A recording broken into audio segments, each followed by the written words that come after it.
Welcome. You have made it here, to this quiet hour.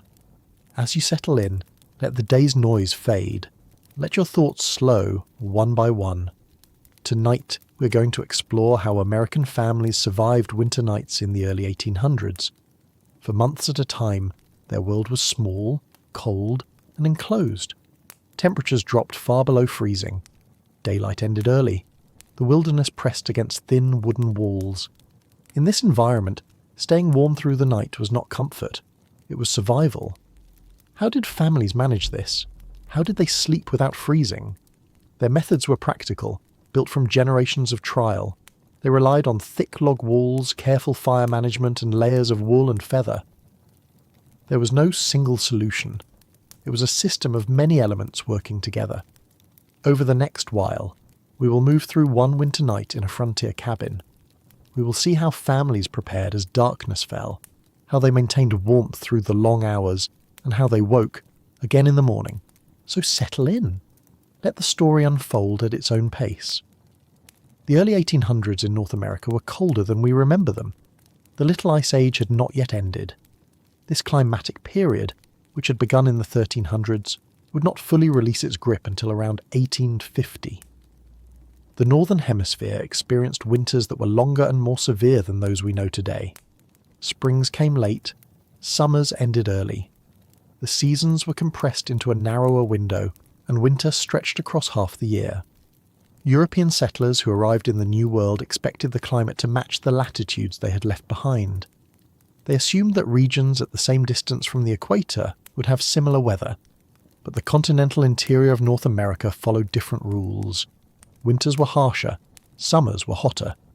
The oscillation between extremes was greater than anything they had prepared for.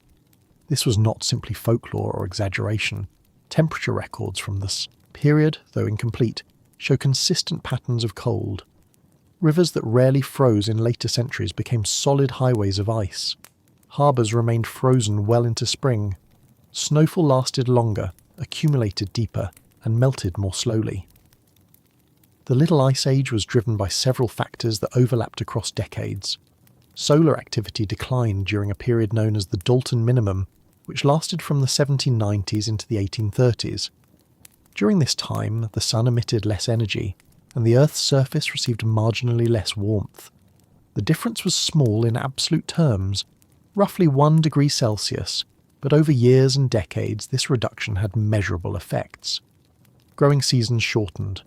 Frosts arrived earlier in autumn and lingered later in spring. Crops that had been reliable in one generation became uncertain in the next. Volcanic eruptions added to the cooling. In 1815, Mount Tambora in Indonesia erupted with a force rarely seen in recorded history. The volcano ejected an estimated 37 cubic kilometres of material into the atmosphere. This ash and sulfur dioxide formed a thick aerosol cloud that spread across the globe, scattering sunlight before it could reach the Earth's surface. The immediate effect was a drop in global temperatures. The year that followed, 1816, became known as the year without a summer. In New England and the mid-Atlantic, frost occurred in every month. Snow fell in June. Farmers watched their crops freeze on the vine. Animals that had been put out to pasture shivered in fields covered with ice. The phrase, 1800 and froze to death, entered common speech. It was not hyperbole. It was a marker of trauma, a reference point against which all future winters would be measured. The psychological weight of that year was profound. Families who had believed they understood the limits of cold discovered they had been mistaken. Those who had assumed their preparations were adequate found themselves hungry.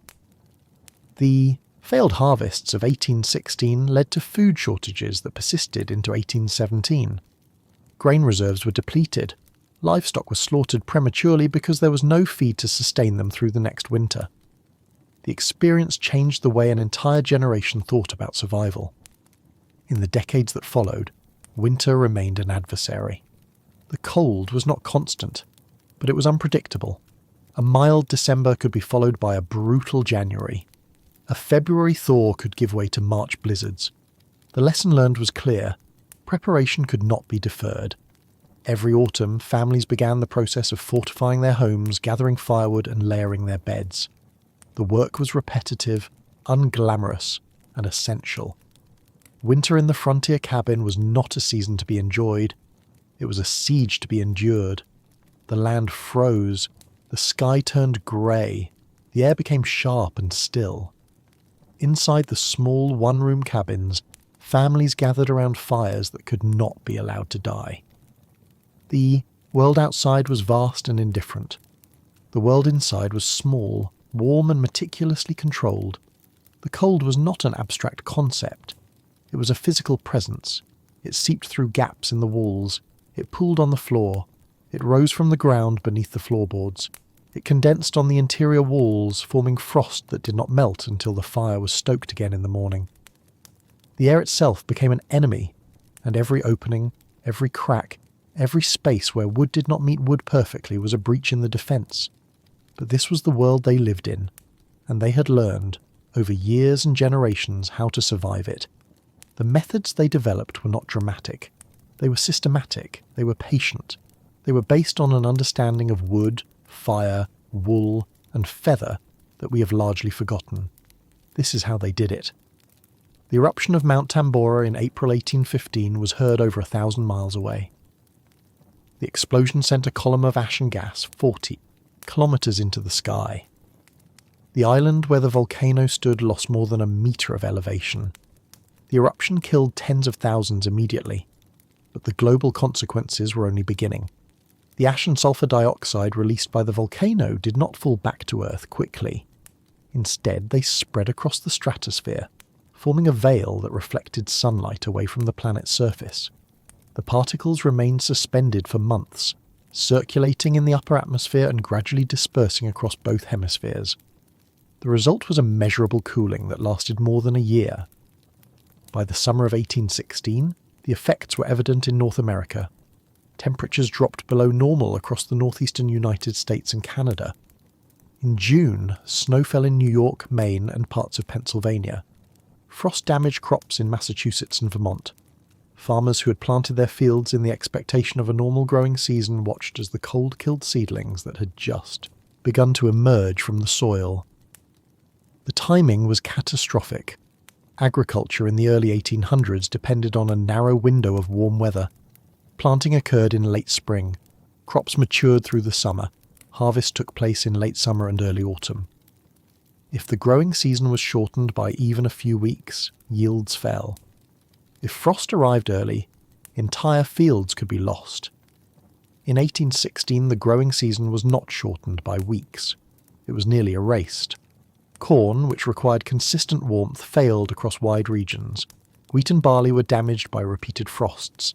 Potatoes, more resilient than grain, survived in some areas, but could not make up for the losses in staple crops.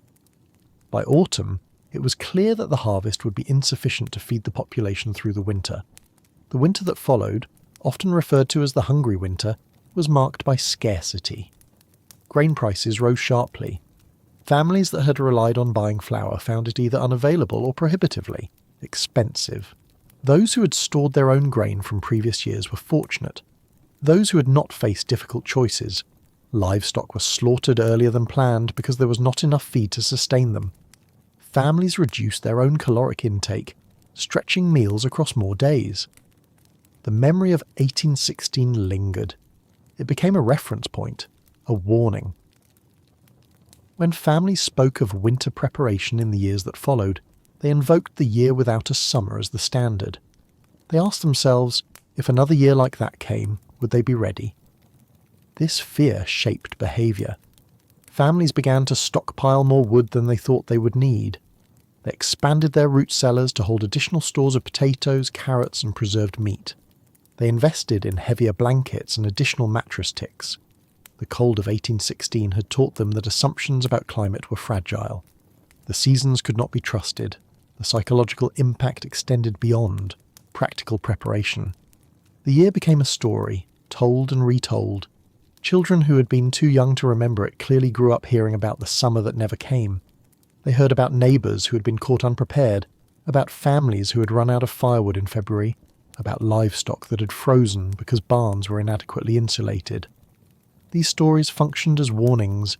They reinforced the lesson that survival required vigilance. The broader pattern of the Little Ice Age provided the context. The cooling that had begun centuries earlier was not a steady decline, but a series of fluctuations. Some decades were colder than others. Some winters were brutal, others were mild. But the overall trend was toward lower temperatures, and this trend made agriculture precarious in regions where it had previously been stable. For frontier families in the 1800s, this meant that every winter was a test. The severity varied, but the fundamental challenge remained the same. The cabin had to be made tight. The firewood had to be sufficient, the bedding had to be adequate, the routines had to be followed. There was no room for complacency. The cold was not just an inconvenience, it was a force that could kill. Children, the elderly, and the ill were particularly vulnerable. Frostbite could claim fingers and toes. Hypothermia could set in during sleep if the fire went out, and the temperature inside the cabin dropped too far. The line between safety and danger was narrow, and it was maintained through constant effort. So the families prepared. They prepared in summer when the work of gathering wood began. They prepared in autumn when the chinking in the walls was inspected and repaired. They prepared in early winter when the first snows arrived and the routines of fire management and bed warming became daily rituals. And they prepared each evening as the sun set and the temperature dropped, knowing that the night ahead would be long and cold. This was the world shaped by the Little Ice Age. This was the environment in which Americans slept. Before a cabin could be built, the forest had to be studied. Not every tree was suitable. The wood had to meet specific requirements. It had to be straight enough to stack without excessive gaps. It had to be strong enough to support the weight of the roof. It had to resist rot and insect damage. And it had to possess the thermal properties necessary to make the cabin habitable through winter. In the southern Appalachian regions, tulip poplar was common. The trees grew tall and straight, with trunks that could be easily worked. The wood was soft compared to oak or hickory, which made it easier to cut and shape with the tools available. For a family building their first cabin, speed mattered. Tulip poplar allowed them to complete the structure quickly. In the Midwest and the Northeast, oak was preferred. White oak and red oak both provided dense, strong wood that would last for decades. Oak was harder to work than poplar, but it offered better resistance to weathering. The logs aged well, and a cabin built from oak could stand for generations. Ash was another choice. It was lighter than oak, but still strong. Ash logs could be split cleanly, which made them useful for shingles and other secondary purposes. But ash was also valued for the quality of its burn. Firewood cut from ash provided steady, reliable heat. Families who had access to ash often reserved it for fuel rather than construction.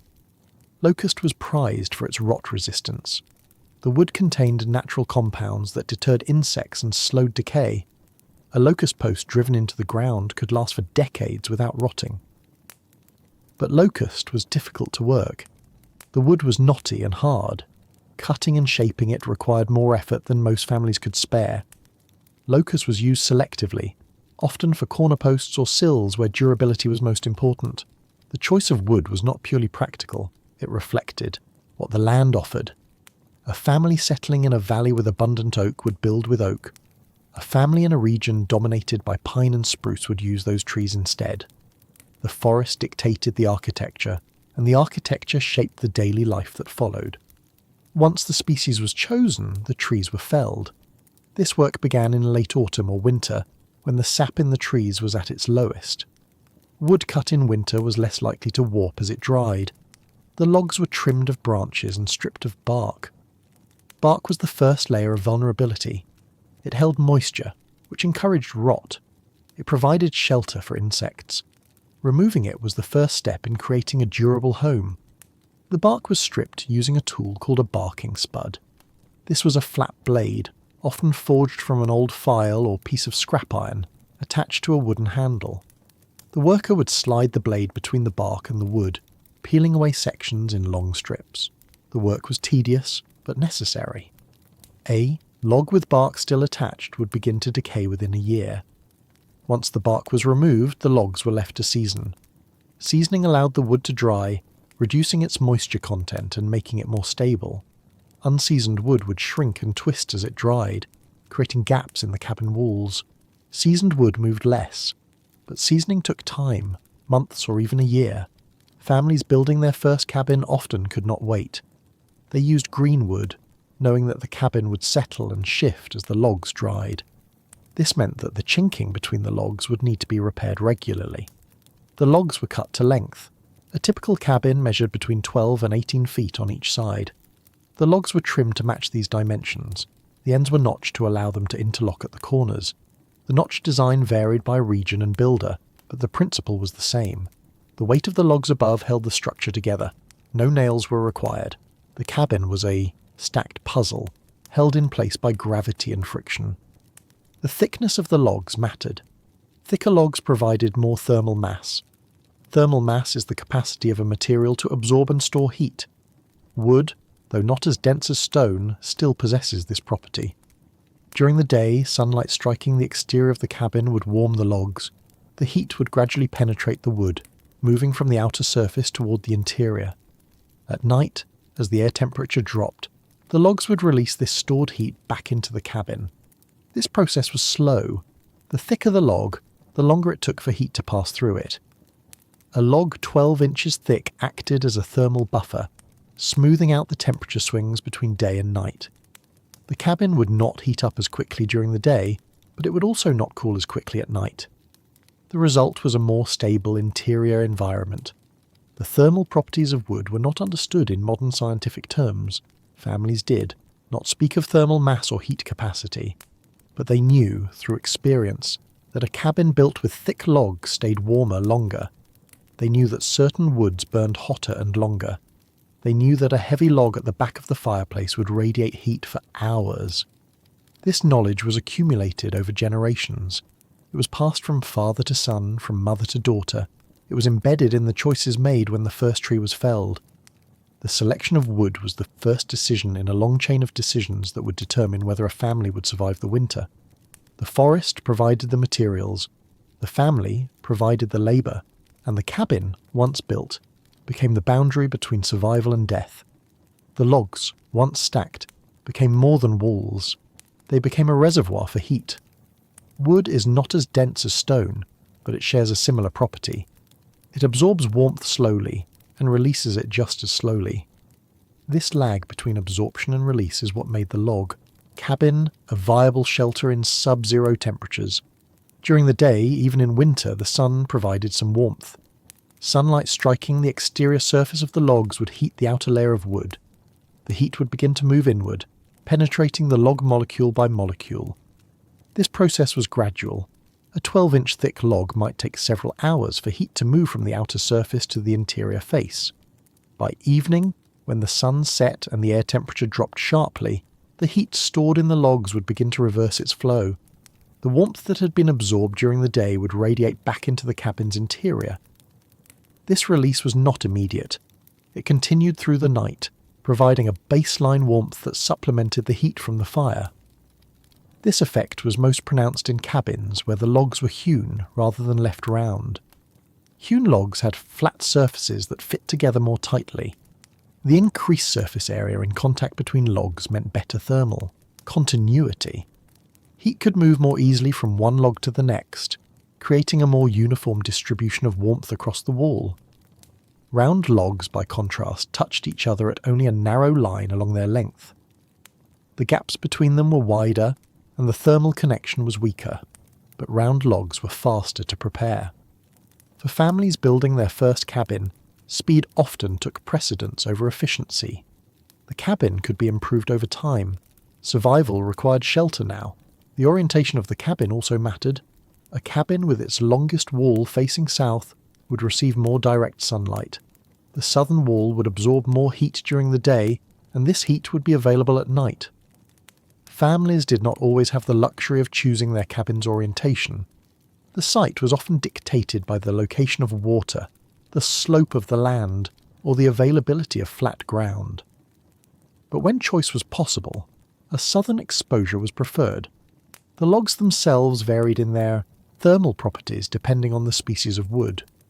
Oak, being dense, had high thermal mass. It absorbed a significant amount of heat and held it for a long time. Pine, being less dense, absorbed less heat, but also released it more quickly. Hickory, the densest of the common building woods, provided the greatest thermal storage but was also the most difficult to work. these differences were subtle. A family living in an oak cabin might not notice a significant difference from a family living in a pine cabin, provided both cabins were well chinked and well maintained. But over the course of a long winter, the accumulated effect of these small differences could be meaningful. A cabin that stayed a few degrees warmer at night required less firewood.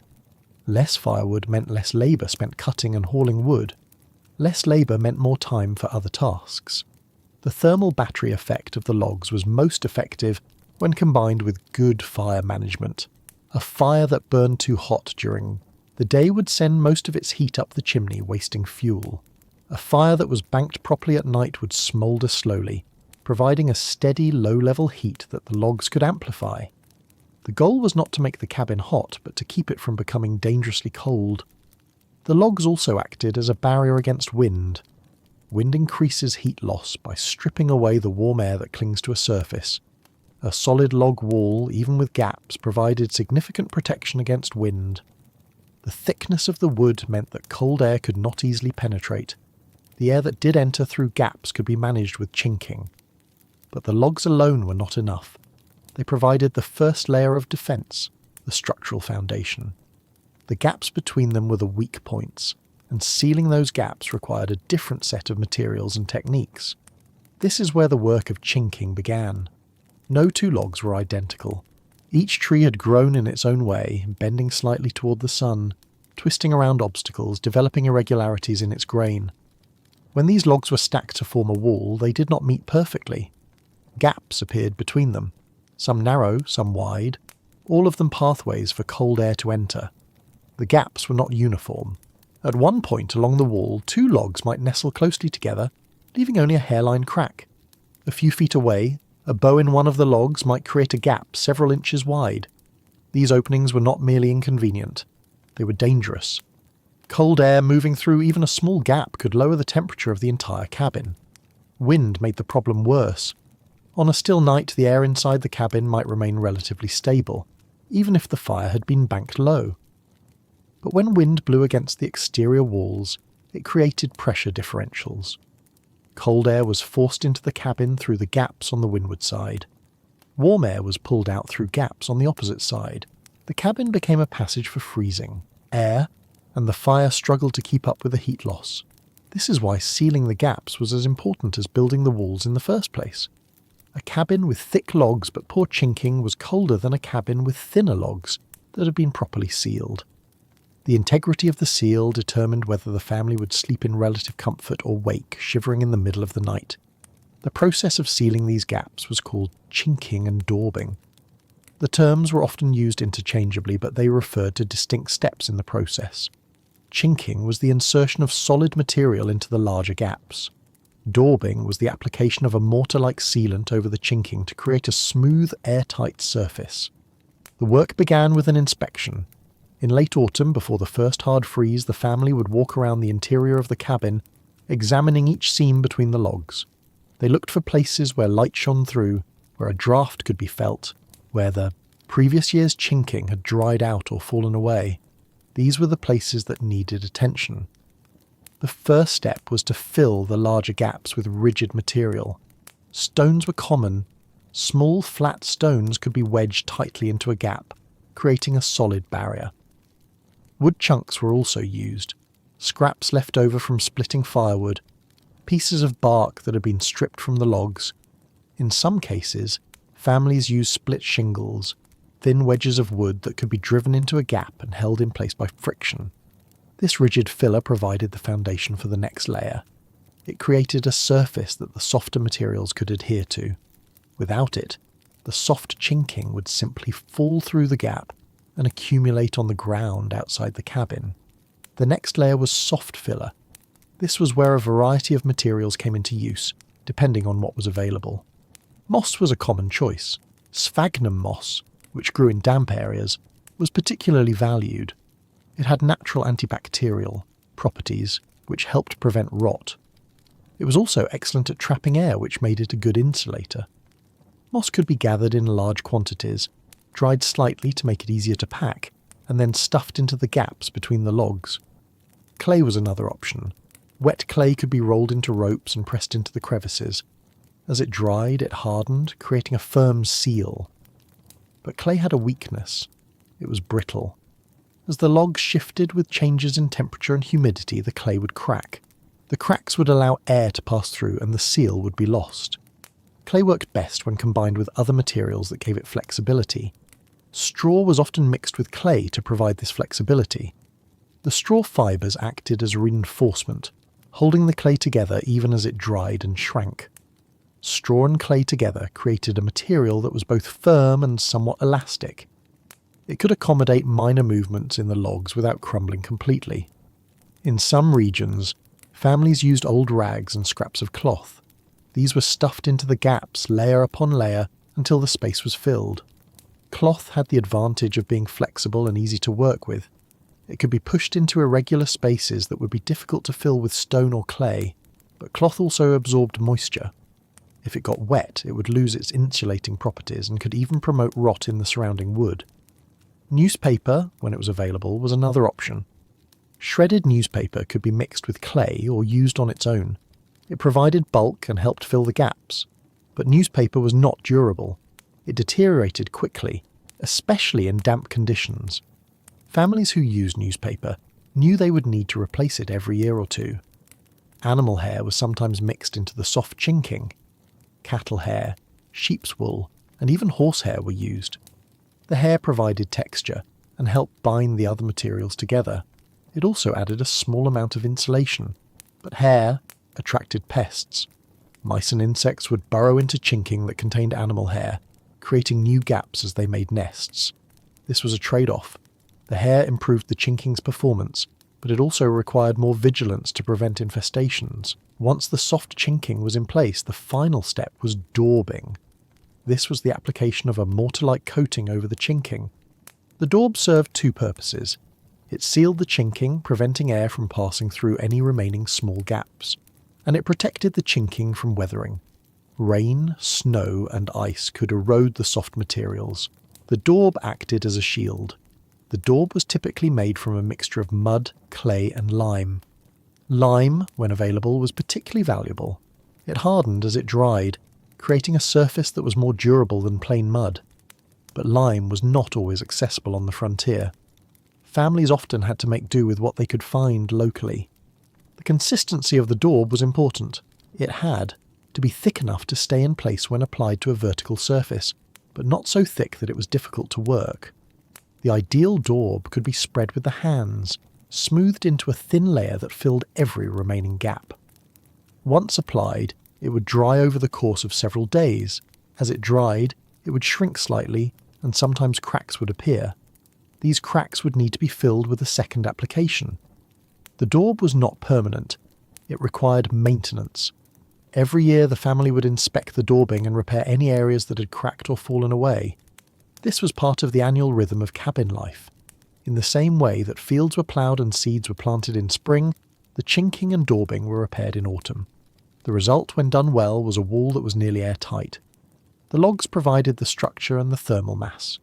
The chinking filled the gaps and trapped the air. The daub sealed everything together. The cabin became a tight envelope, boundary between the cold outside and the warmth inside. But even the best chinking could not eliminate all drafts. The floor, unless it was packed earth covered with planks, remained a source of cold. Air would rise through the gaps between the floorboards, pulling heat away from the lower part of the cabin. Families learned to place their beds away from the walls and slightly elevated to avoid the coldest air that pooled near the floor.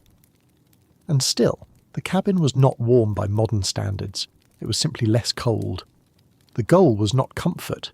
The goal was survival. The chinking and daubing made that survival possible. The process of sealing a cabin was not a single task, but a sequence of decisions, each building on the last. The first layer, the rigid filler, required judgment. A stone that was too large would not fit into the gap. A stone that was too small would fall through. The person doing the work had to assess each gap individually, select the right piece of material and wedge it into place firmly enough that it would not shift when the logs settled. This work was often done by the entire family.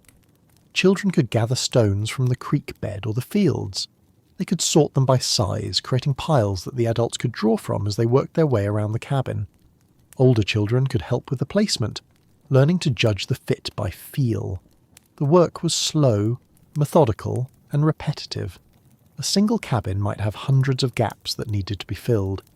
The placement of the rigid filler was critical. If the stones or wood chunks were not packed tightly, they would rattle when the wind blew.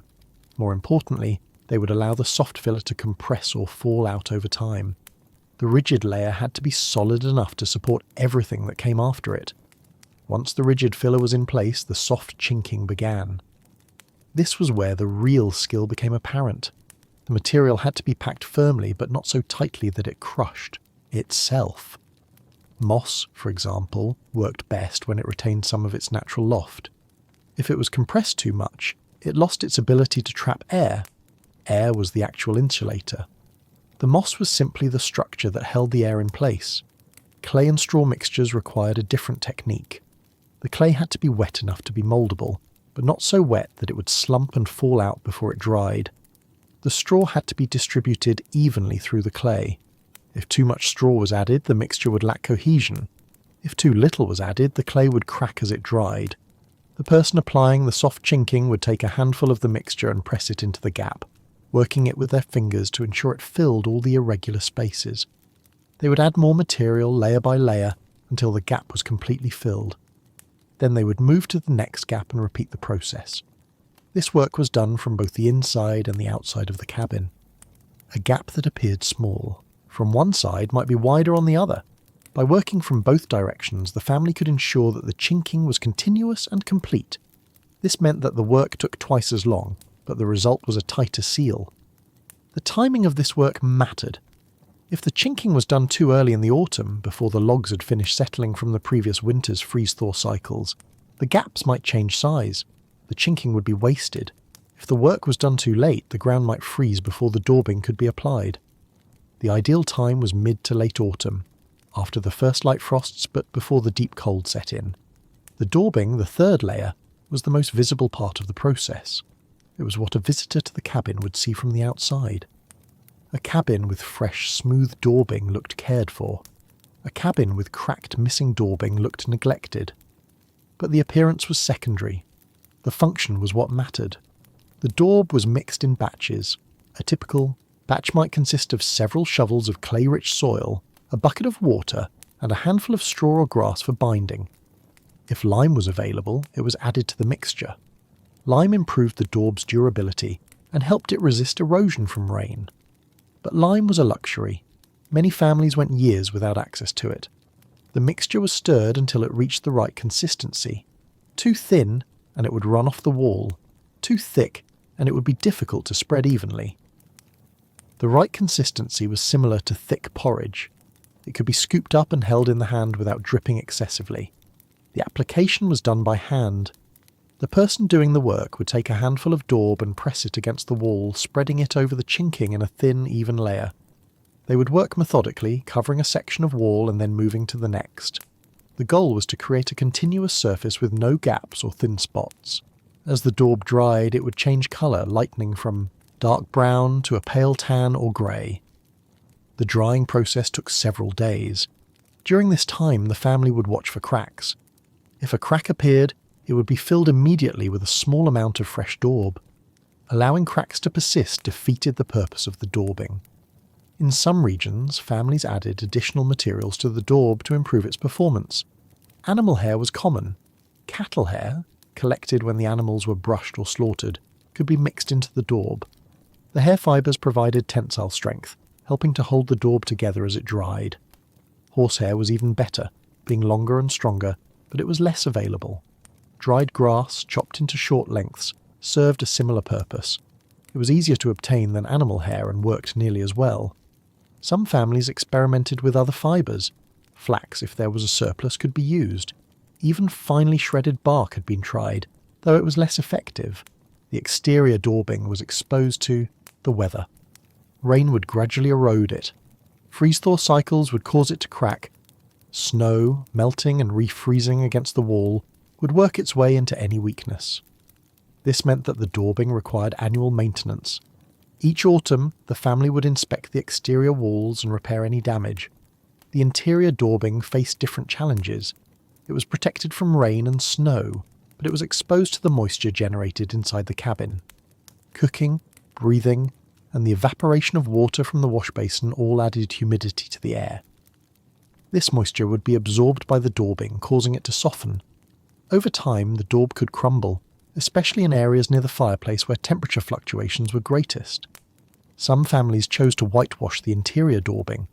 Whitewash, made from lime and water, provided a protective coating. It also brightened the interior, reflecting the limited light available from the fire and the small windows. But whitewash required lime, and lime required access to limestone, a kiln, and the knowledge of how to process it. For many frontier families, these were resources they did not have. The three-layer system, rigid filler, soft chinking, and daubing, was not a frontier invention. Similar techniques had been used in Europe for centuries, but the specific materials and methods were adapted to the American environment. The types of clay, the species of trees, and the patterns of weather were all different. Families learned through trial and error which combinations worked best in their specific location. A cabin on a windswept hilltop required more robust chinking than a cabin nestled in a sheltered valley. A cabin in a region with heavy rainfall needed daubing that could withstand constant moisture. A cabin in an area with severe freeze-thaw cycles needed materials that could flex without cracking. There was no single formula. Each family developed their own approach based on what worked. The result was a wall that could breathe but not leak. The chinking and daubing were never completely airtight. Some air exchange was necessary to prevent the buildup of smoke and moisture inside the cabin. But the exchange was controlled, minimized, managed. The goal was to create a barrier that allowed the family to maintain a survivable temperature inside, even when the temperature outside dropped far below freezing. This barrier was the cabin's second line of defense. The logs provided the structure and the thermal mass. The chinking and daubing provided the seal. Together they created an envelope that could hold warmth. But warmth had to be generated first, and that required fire. The fireplace was not simply a feature of the cabin, it was the reason the cabin could function as a dwelling. Without the fireplace, the cabin was just a wooden box. The logs and the chinking could slow the loss of heat, but they could not generate it. Only the fire could do that, and the fire required a structure that could contain it safely while directing its heat into the living space. The placement of the fireplace was the first consideration. In the coldest regions, the chimney was built entirely within the interior of the cabin. This meant that the masonry, whether stone, brick, or clay, was surrounded by living space on all sides. As the fire burned, the chimney would absorb heat. The stones or bricks would warm, and this warmth would radiate into the cabin from multiple directions. A chimney built on an exterior wall was simpler to construct. It required less masonry, and the support structure could be partially integrated with the cabin's wall. But much of the heat absorbed by the chimney would be lost to the outside air. The warmth would flow outward, into the cold rather than inward, into the living space. For a family trying to survive a brutal winter, this heat loss was significant. The decision of where to place the chimney was often dictated by the cabin's design. This one-room cabin, 12 by 16 feet, had limited options. The fireplace was typically placed on one of the shorter walls, allowing the length of the cabin to serve as the main living and sleeping area. If the cabin was expanded later, a second fireplace might be added, but this required substantial additional labour and materials. The construction of the fireplace itself varied widely. In regions where stone was abundant, fireplaces were built entirely of stone. Flat stones were stacked and mortared together to create the firebox, the throat, and the chimney. Stone fireplaces were durable. They could last for decades with minimal maintenance. They also had excellent thermal mass. A large stone fireplace could absorb heat throughout the day and continue radiating it into the cabin for hours after the fire had been reduced to coals. But stone was not always available. In areas where the soil was sandy or the bedrock was deep, families had to improvise. This led to the development of the cat and clay chimney, also known as a stick and mud chimney. The cat and clay chimney was a compromise between necessity and risk. It could be built quickly with materials that were readily at hand, but it was also dangerous. The structure was inherently flawed, and families who used it knew they were accepting a certain level of hazard. The construction began with a wooden framework, Sticks or poles, usually oak, were driven into the ground to form the outer shape of the chimney. These poles were then connected with horizontal crosspieces, creating a lattice. The lattice served as the skeleton on which the chimney would be built. The next step was to create the cats. These were oblong rolls of clay, mixed with straw, grass or animal hair to give them cohesion. The cats were pressed onto the wooden framework, layer by layer, building up the walls of the chimney. The clay was worked with the hands, smoothed and shaped to create a continuous surface. The interior of the chimney, the flue, was lined with additional clay. This lining had to be as thick and smooth as possible. It was the barrier between the fire and the wooden framework. If the lining cracked or eroded, the heat from the fire could reach the wood, and the chimney would catch fire. This was not a theoretical risk. Cat and clay chimneys caught fire regularly. Families who used them kept a long pole, called a pry pole, near the hearth. If the chimney ignited, the pole could be used to push the chimney away from the cabin. The chimney would fall, still burning, into the yard. The cabin itself would be saved, though the family would be without a fireplace until a new chimney could be built. The cat and clay chimney required constant maintenance. The clay lining would crack under the repeated heating and cooling cycles. Rain would erode the exterior. The wooden framework, despite being protected by the clay, would slowly char and weaken. A cat and clay chimney might last a year or two before it needed major repairs. Some families rebuilt their chimneys every season. Despite these drawbacks, the cat and clay chimney remained common on the frontier. It was fast to build, and it required no specialised skills or tools. A family could construct one in a few days. For settlers who had just arrived in a new area and needed shelter immediately, this speed was essential. The risks could be managed. The fire could be watched. The chimney could be rebuilt if necessary. Over time, families would often replace their cat and clay chimneys with stone or brick structures. But this required access to stone or the ability to make bricks, both of which took time and resources. Until those resources were available, the cat and clay chimney served its purpose. The firebox, regardless of the chimney's construction, was the part of the fireplace where the actual burning took place. It was a rectangular chamber, open on one side to the room. The floor of the firebox was the hearth, often built up with stone or brick to protect the cabin's floor from heat and stray embers. The back wall of the firebox was critical. It had to withstand the highest temperatures and reflect heat into the room. A well-designed back wall was slightly angled, tilting forward at the top. This angle directed heat downward and outward into the living space, rather than allowing it to rise straight up the chimney. The size of the firebox mattered. A firebox that was too small would not accommodate large logs. A firebox that was too large would lose too much heat up the chimney. The ideal size was determined by the size of the cabin and the severity of the winter. A one-room cabin might have a firebox that was 3 feet wide and 2 feet deep. A larger cabin, or one in a particularly cold region, might have a firebox that was 4 or 5 feet wide.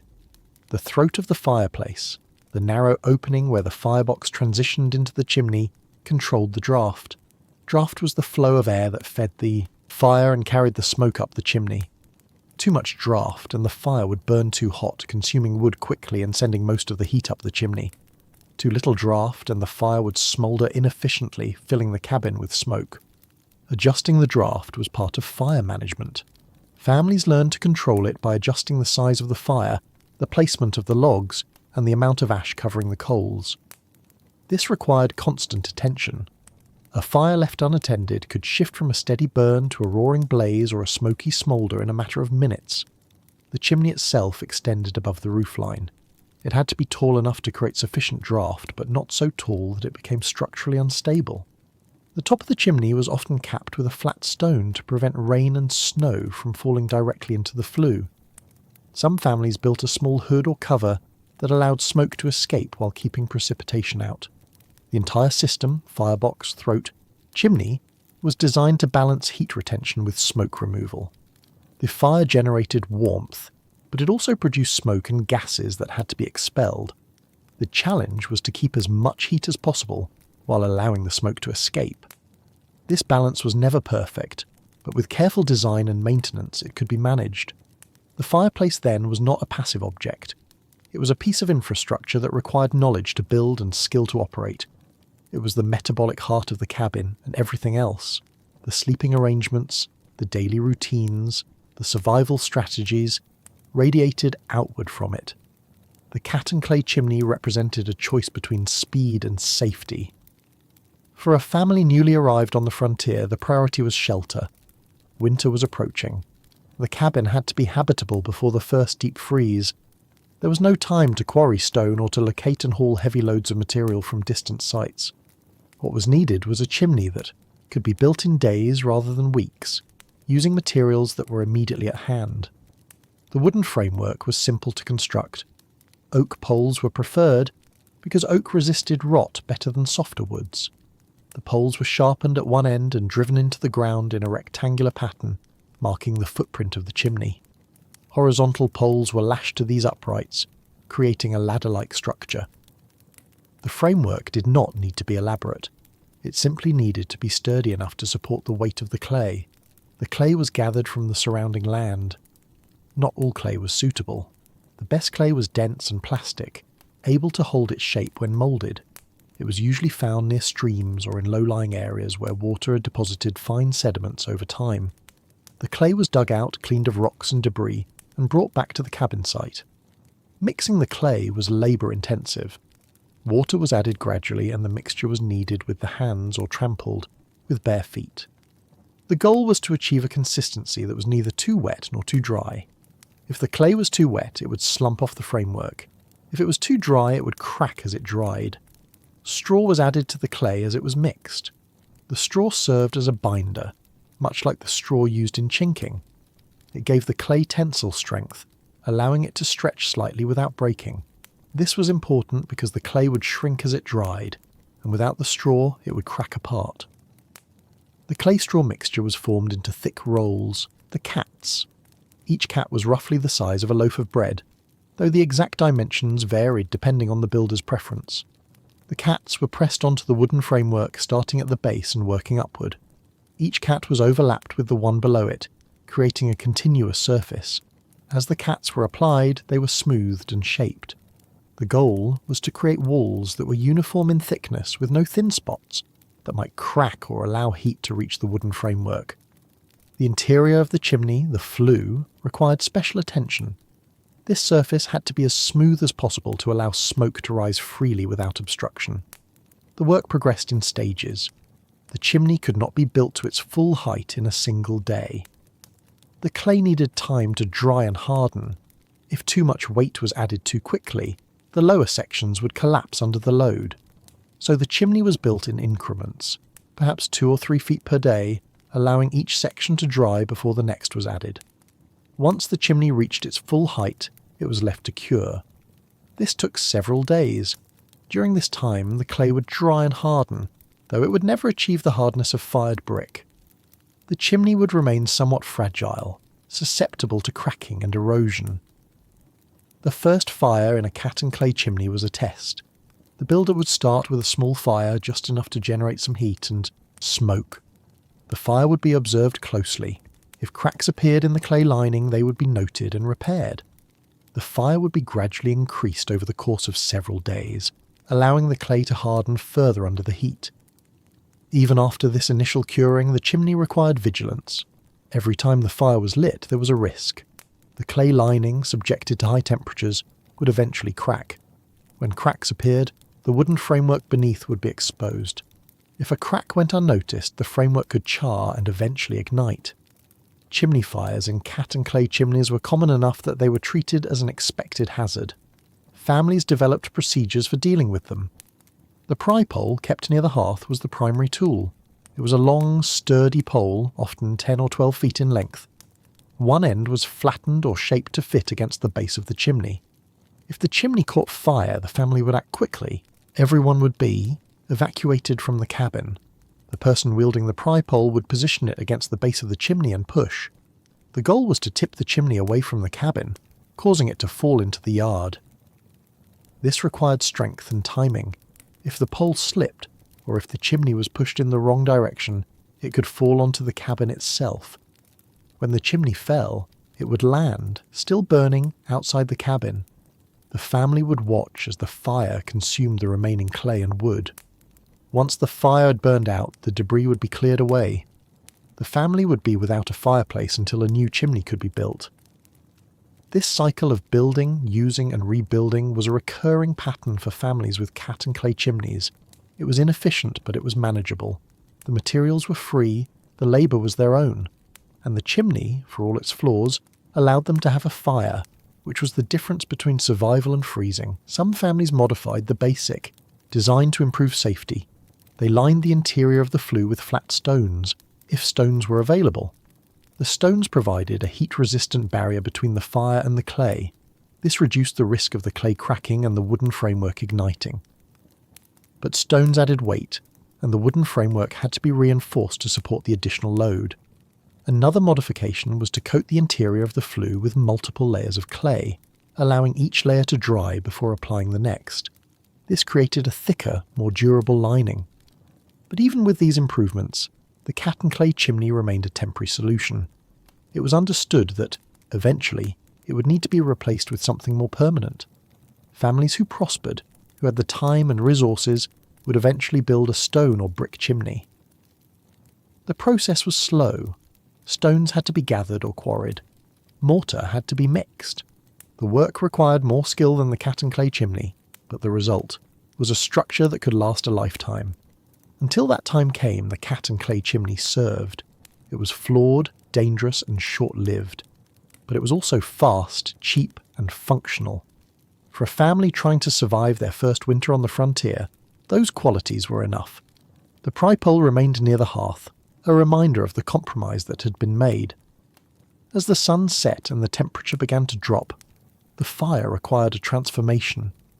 During the day, the fire had burned openly, providing heat for cooking and warmth for the cabin.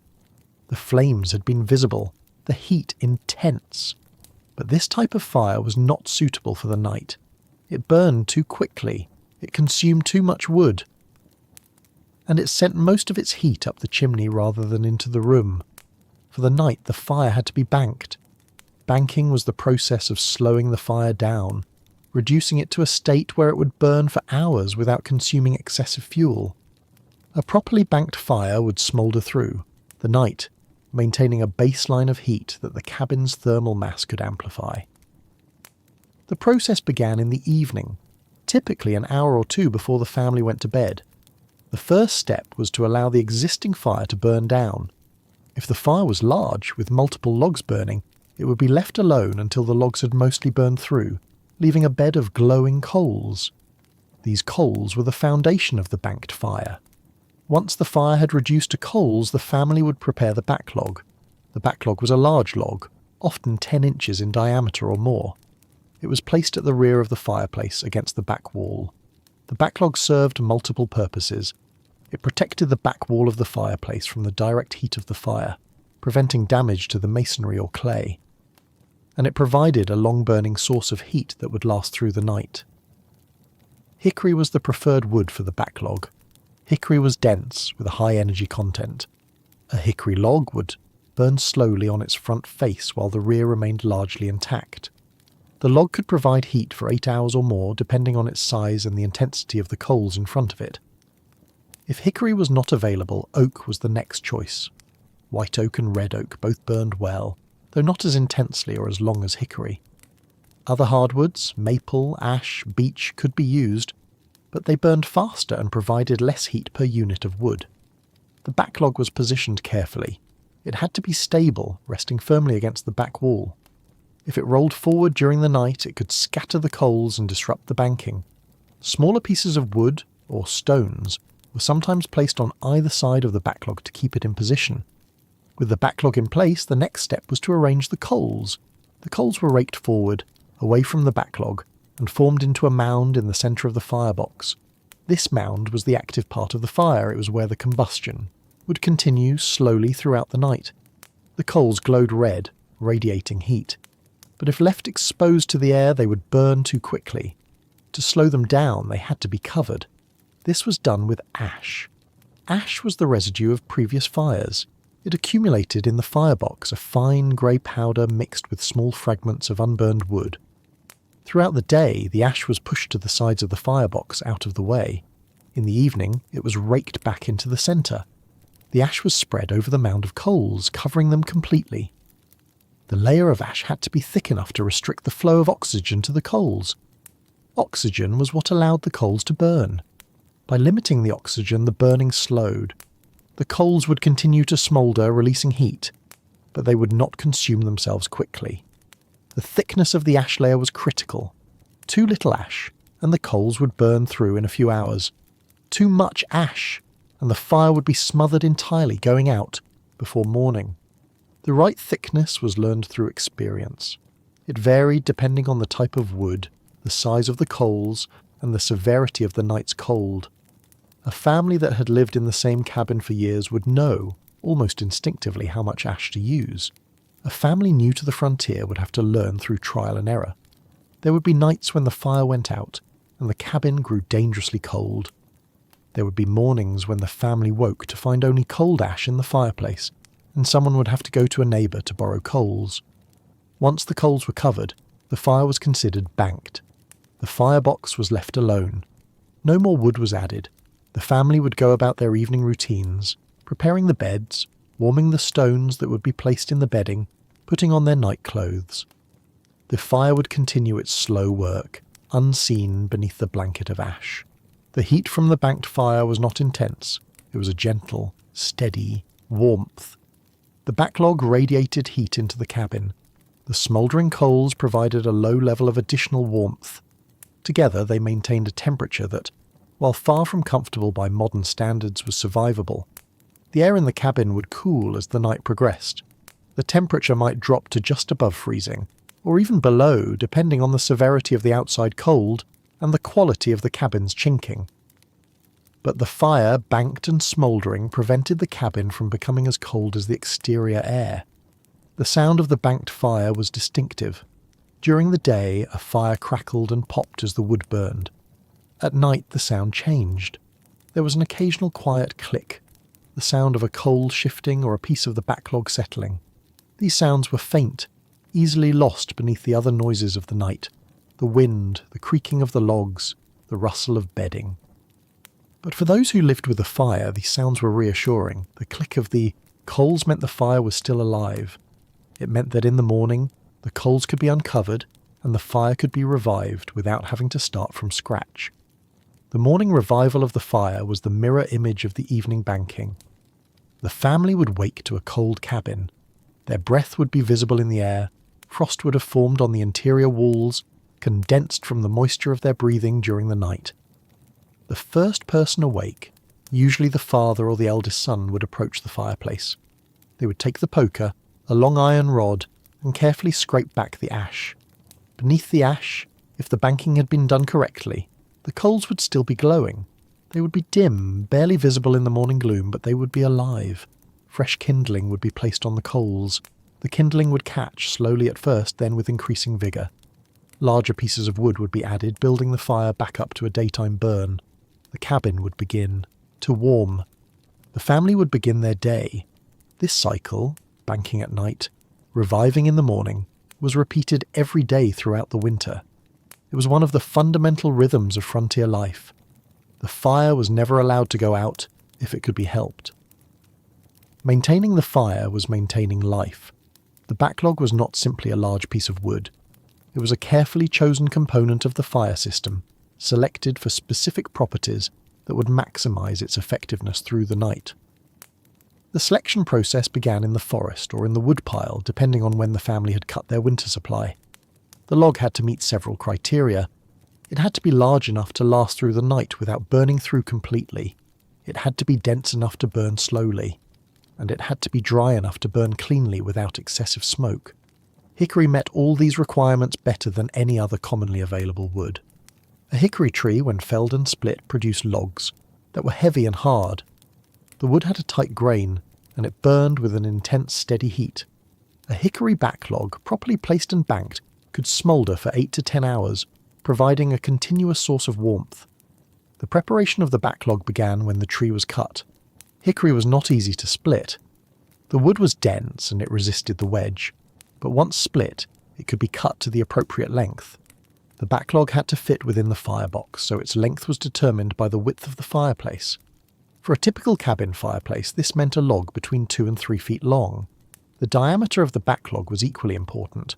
A log that was too thin would burn through quickly. A log that was too thick might not burn at all, or it might only char on the surface without releasing significant heat. The ideal diameter was between 8 and 12 inches. This size provided enough mass to burn slowly while still allowing the fire to penetrate the wood and release its stored energy. Once cut to size, the backlog was left to dry. Green wood that had been recently cut and still contained a high percentage of moisture, did not burn well. It produced excessive smoke, and much of the fire's energy was wasted evaporating the water within the wood. Dry wood burned cleaner and hotter. The drying process took months. Wood cut in spring or summer would be ready for use by the following winter. The backlog was brought into the cabin and placed in a dry location, often near the hearth where it could continue to dry further. By the time it was needed, the wood would have lost most of its moisture content. The surface would have cracked slightly, a sign that the wood was ready. On a cold evening, as the family prepared to bank the fire, the backlog would be selected from the wood pile. It would be carried to the fireplace and positioned against the back wall of the firebox. The placement was deliberate. The log had to be stable, resting firmly so it would not roll forward during the night. It had to be close to the back wall, but not touching it directly, to allow air to circulate and prevent the wall from overheating. Once in position, the backlog would begin its work. The heat from the coals in front of it would start to affect the wood. The surface of the log facing the fire would begin to char. This charring was not rapid. It was a slow process, driven by the radiant heat from the coals rather than direct flame. As the surface charred, it would begin to release gases. These gases, primarily volatile organic compounds, would ignite when they came into contact with the hot coals. The result was a low, steady flame that licked along the front face of the log. This flame was not large or dramatic. It was a quiet, persistent burn that continued as long as the coals remained hot enough to ignite the gases. The backlog did not burn evenly. The front face, exposed to the heat, burned steadily. The sides and rear of the log remained, largely untouched. This uneven burning was intentional. It meant that the backlog did not consume itself completely in one night. A single log could be used for multiple nights, each time burning a bit deeper into its face. Eventually, after several nights of use, the backlog would burn through to the point where it was no longer effective. At that point, it would be replaced with a fresh log. The remnants of the old backlog, now reduced to a misshapen piece of charred wood, would be broken up and used as kindling or added to the daytime fire. The heat provided by the backlog was significant. The burning face of the log radiated warmth into the cabin. This radiant heat was more effective at warming the occupants than the convective heat from open flames. Radiant heat travelled in straight lines, warming objects and people directly. It did not rely on the movement of air, which meant it was less affected by drafts. The backlog also served as a buffer. It protected the back wall of the fireplace from the direct heat of the fire. Over time, even stone or brick could be damaged by repeated exposure to high temperatures. The backlog absorbed some of this heat, reducing the stress on the masonry. In the middle of the night, when the cabin was at its coldest, the backlog was the primary source of warmth. The coals, buried beneath their blanket of ash, provided a baseline of heat. But it was the backlog, glowing faintly in the darkness, that made the difference between a survivable night and a dangerous one. The family did not have to tend to the backlog. Once it was in place and the fire was banked, it required no further attention. It would do its work silently, steadily, through the long hours of darkness. In the morning, when the ash was scraped away and the fire was revived, the backlog would still be there, charred but intact, ready to provide warmth for another night. This reliability was part of why hickory was so valued. Other woods could be used, but they did not perform as well. Oak burned well, but not as long. Maple burned hot, but consumed itself more quickly. Pine and other softwoods were unsuitable for the backlog. They burned too fast and produced too much creosote, which could build up in the chimney and create a fire hazard. The knowledge of which woods to use and how to use them was passed down through generations. A father would teach his son how to select a good backlog. how to position it in the fireplace, how to judge when it needed to be replaced. This knowledge was practical, not theoretical. It was learned through doing, through the repetitive experience of managing a fire night after night, winter after winter. The backlog was a simple tool. It was just a piece of wood. But in the context of frontier survival, it was essential. It was the difference between waking to a warm cabin and waking to frost on the bedding.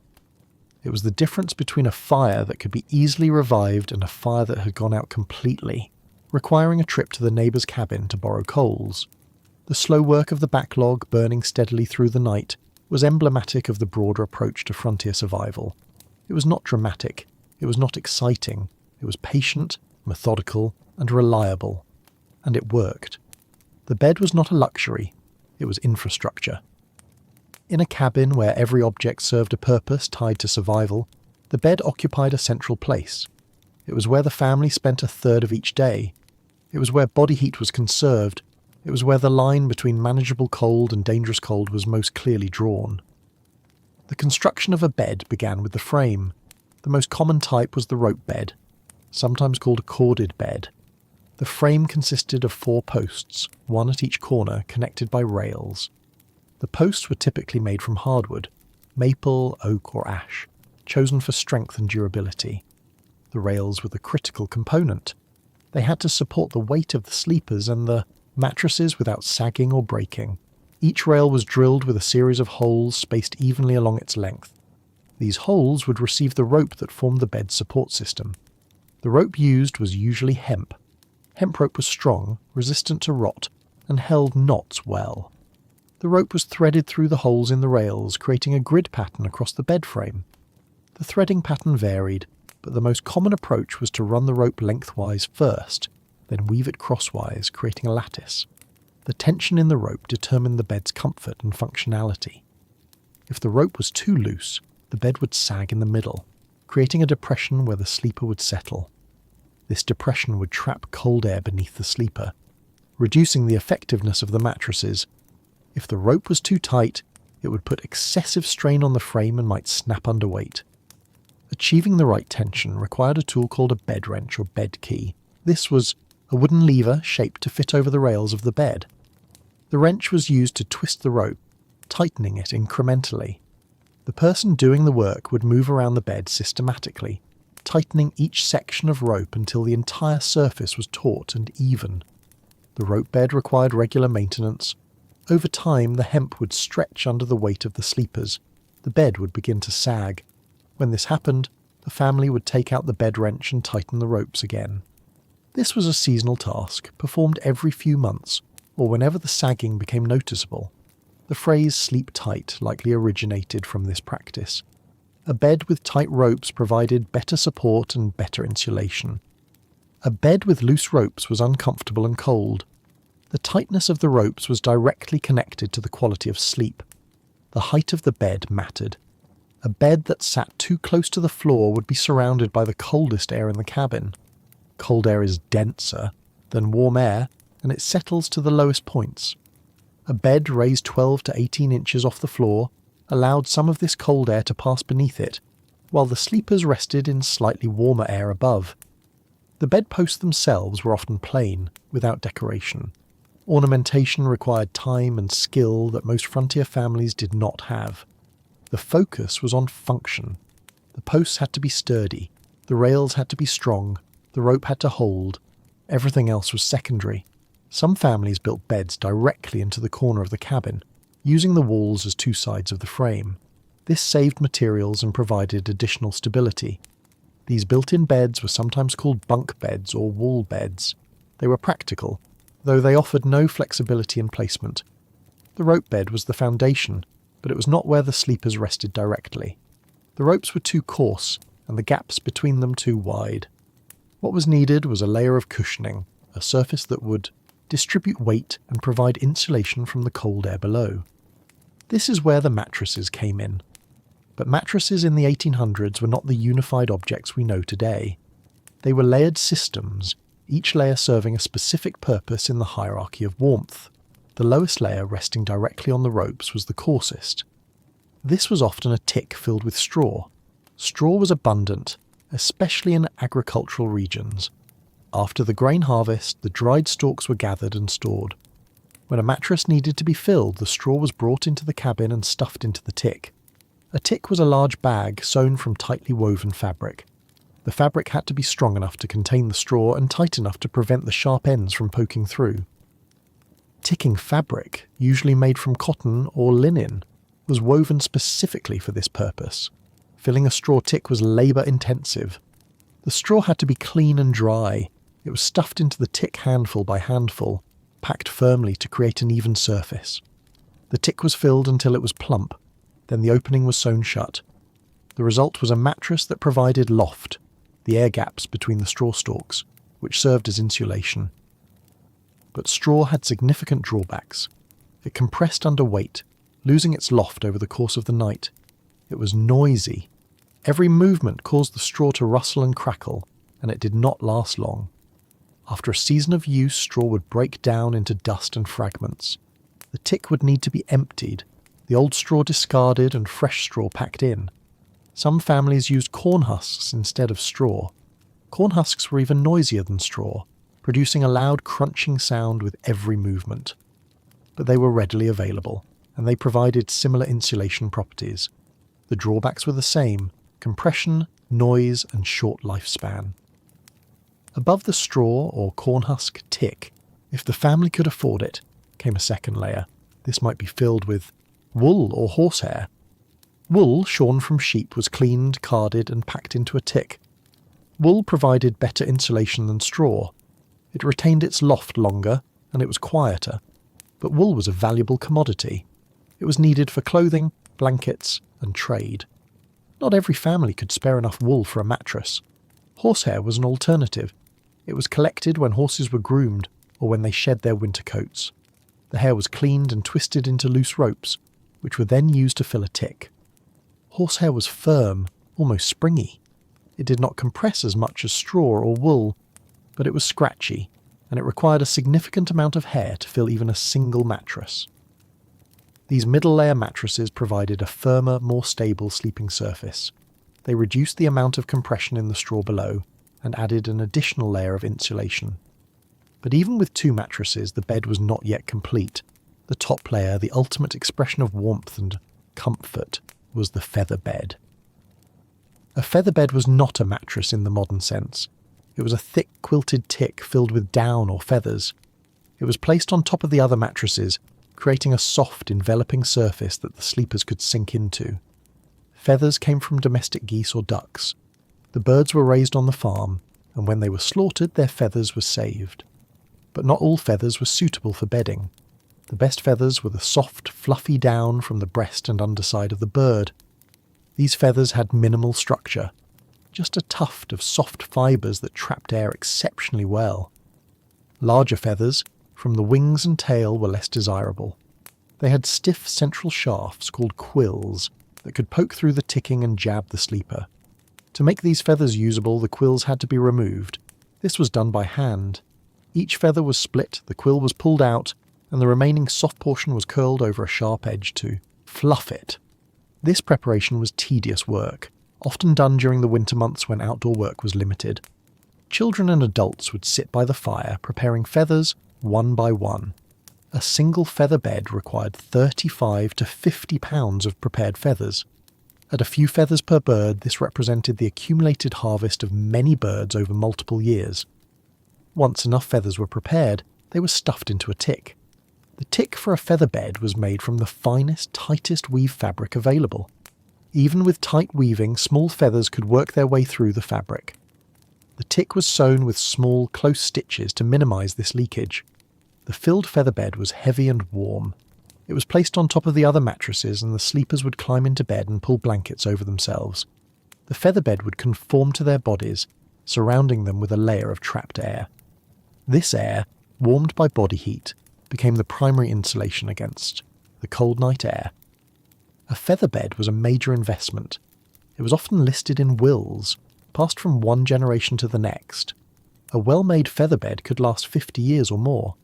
It represented security, comfort, and a measure of prosperity. Not every family had one. For those who did, It was a prized possession, carefully maintained and protected. The bed, with its layers of straw, wool and feathers, was a thermal system. Each layer contributed to the overall insulation. The rope foundation kept the mattresses off the floor away from the coldest air.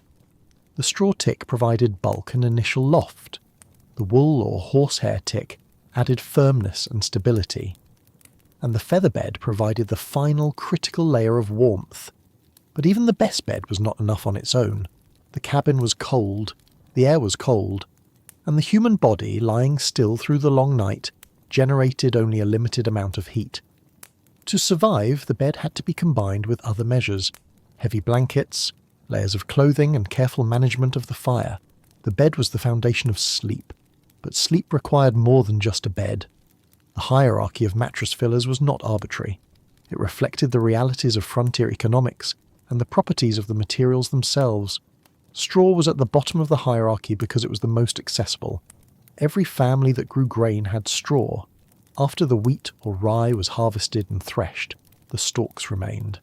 These stalks had limited use.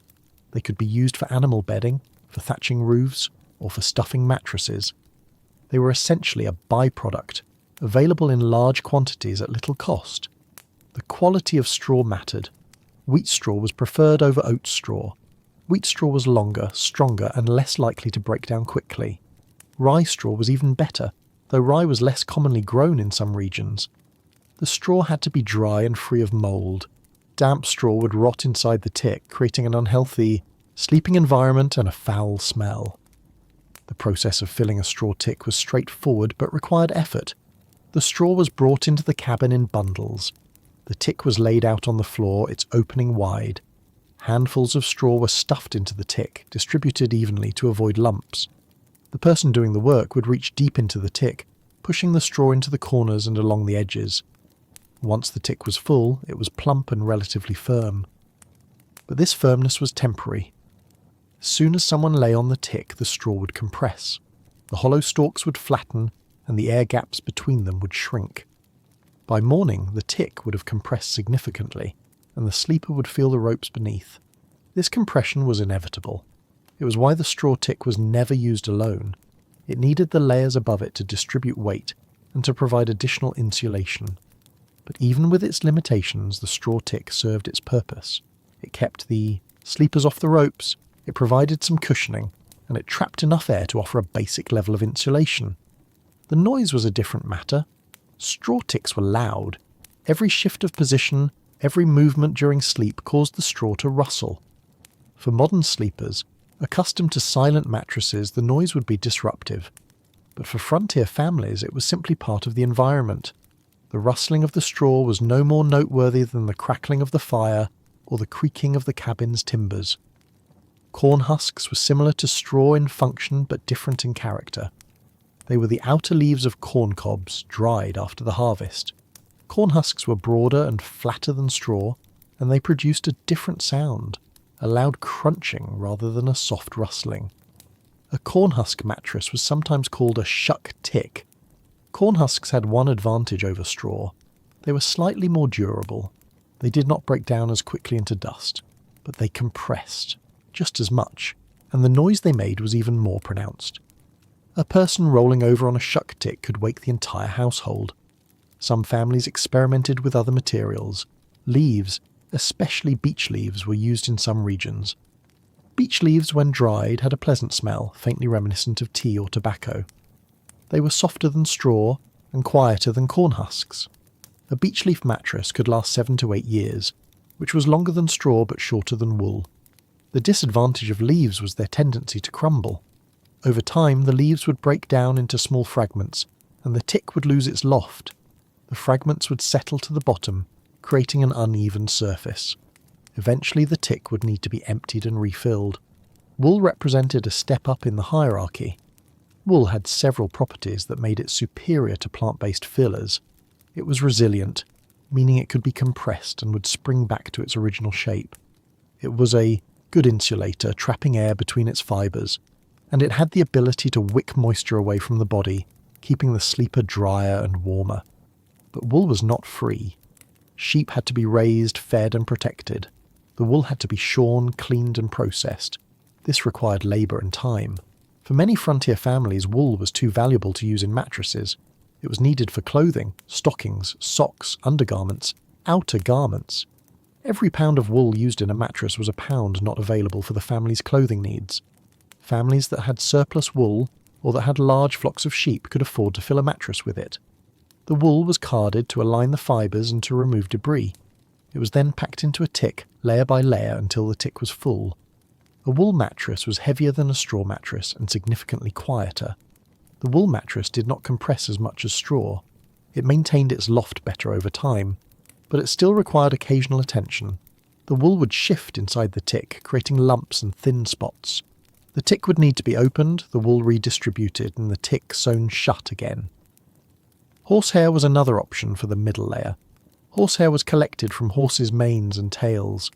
It was cleaned, sometimes boiled to remove oils and dirt, and then loosely twisted into bundles. These bundles were used to fill a tick. Horsehair was firm, almost springy. It provided excellent support and did not compress easily. A horsehair mattress could last for decades with minimal maintenance, but horsehair was scratchy. Even with a thick layer of fabric between the horsehair and the sleeper, the coarse texture could be felt, and horsehair was labour-intensive to collect and prepare. A single horse provided only a limited amount of hair, so filling a mattress required contributions from multiple animals over time. At the top of the hierarchy was the feather bed. Feathers, particularly down, were the best insulating, material available to frontier families. Down is the soft, fluffy undercoating found beneath the outer feathers of waterfowl. It has a three-dimensional structure that traps air in countless tiny pockets. This trapped air is what provides insulation. The preparation of feathers was meticulous. Down could be used as is, but larger feathers required processing. The quill of each feather had to be removed to prevent it from poking through the ticking. This was done by hand, one feather at a time. The feather was split along the quill was pulled out, and the remaining soft part was fluffed and curled. This work was often done communally. Neighbours would gather for a feather stripping, where they would sit together, processing feathers while talking and sharing news. The social aspect made the tedious work more bearable.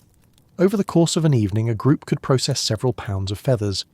The feathers were stored until enough had been accumulated to fill a tick.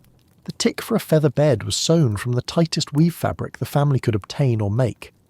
Even so, small feathers and down would sometimes work their way through the fabric.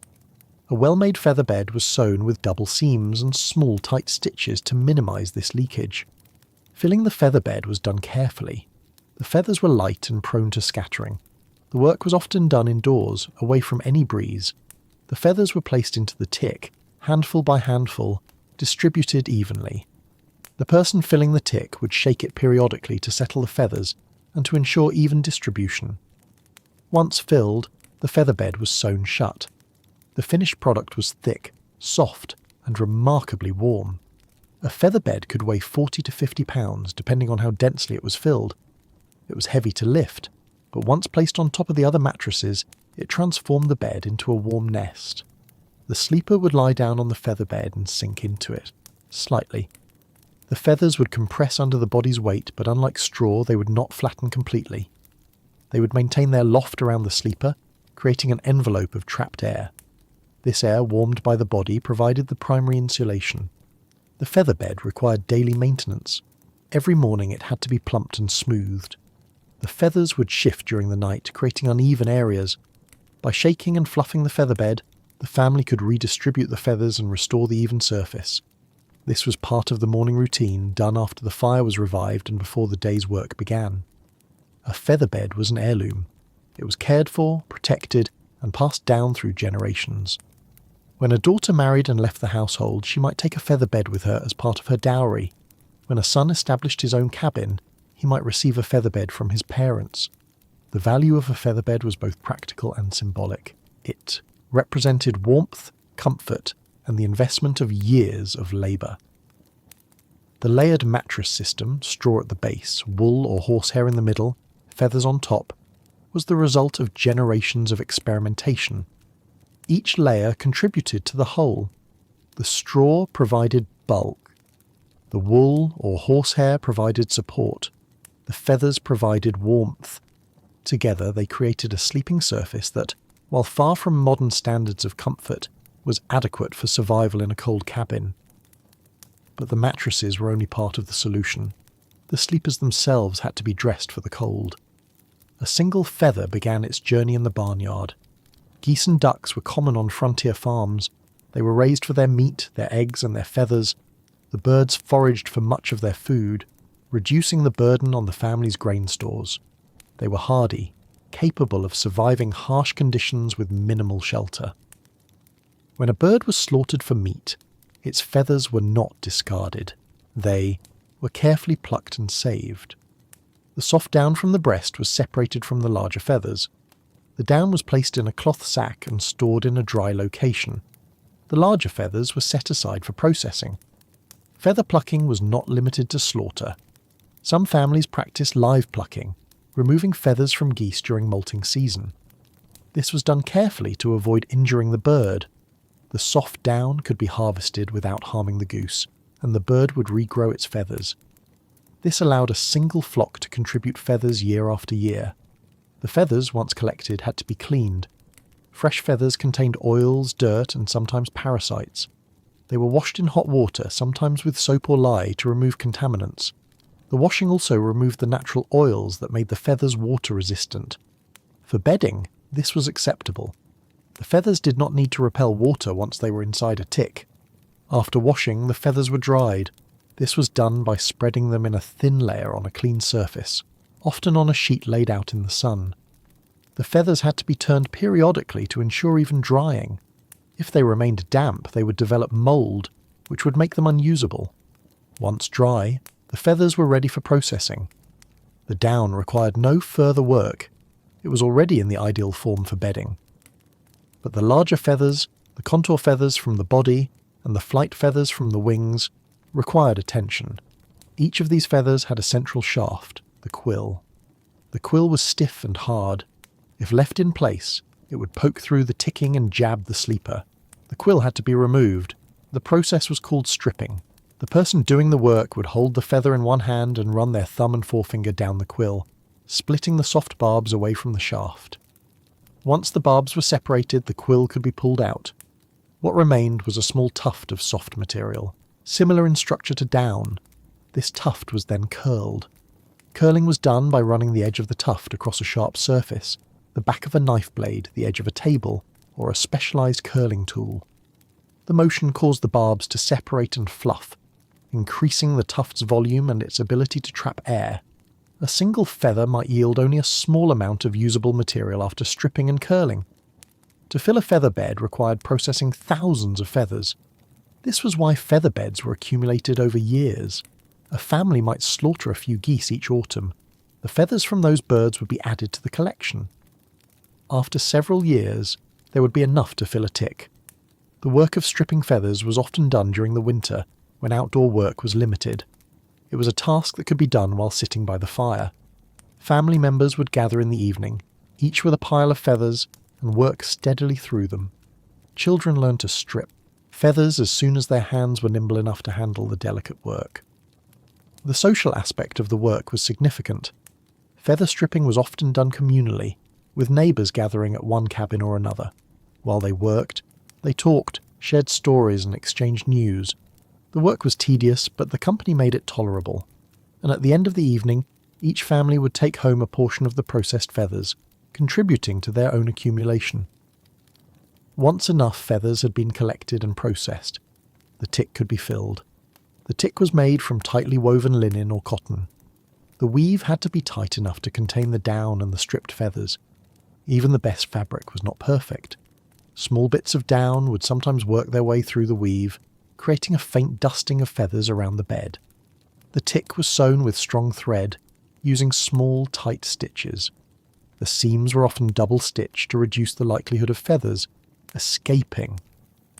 One end of the tick was left open for filling. The filling process required care. Feathers and down were light and easily scattered. The work was done indoors, away from drafts. The person filling the tick would take handfuls of feathers and place them into the opening, pushing them deep into the tick to distribute them evenly. The tick was filled in stages. After adding a certain amount of feathers, the person would shake the tick to settle the contents and check for uneven areas.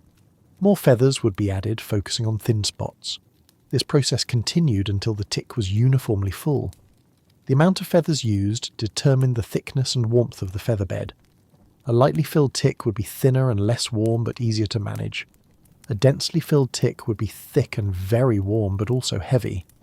The family would decide based on their needs and the severity of their winters. Once the tick was filled to satisfaction, the opening was sewn shut. The stitching had to be secure. A poorly sewn opening would allow feathers to escape over time. The finished feather bed was then carried to the sleeping area and placed on top of the other mattresses. The feather bed transformed the sleeping experience. Instead of lying on a relatively firm surface, the sleeper would sink slightly into the feathers. The feathers would compress under the body's weight but would maintain their loft around the sides and over the top. This created a cocoon effect, surrounding the sleeper with warmth, but the feather bed required daily attention.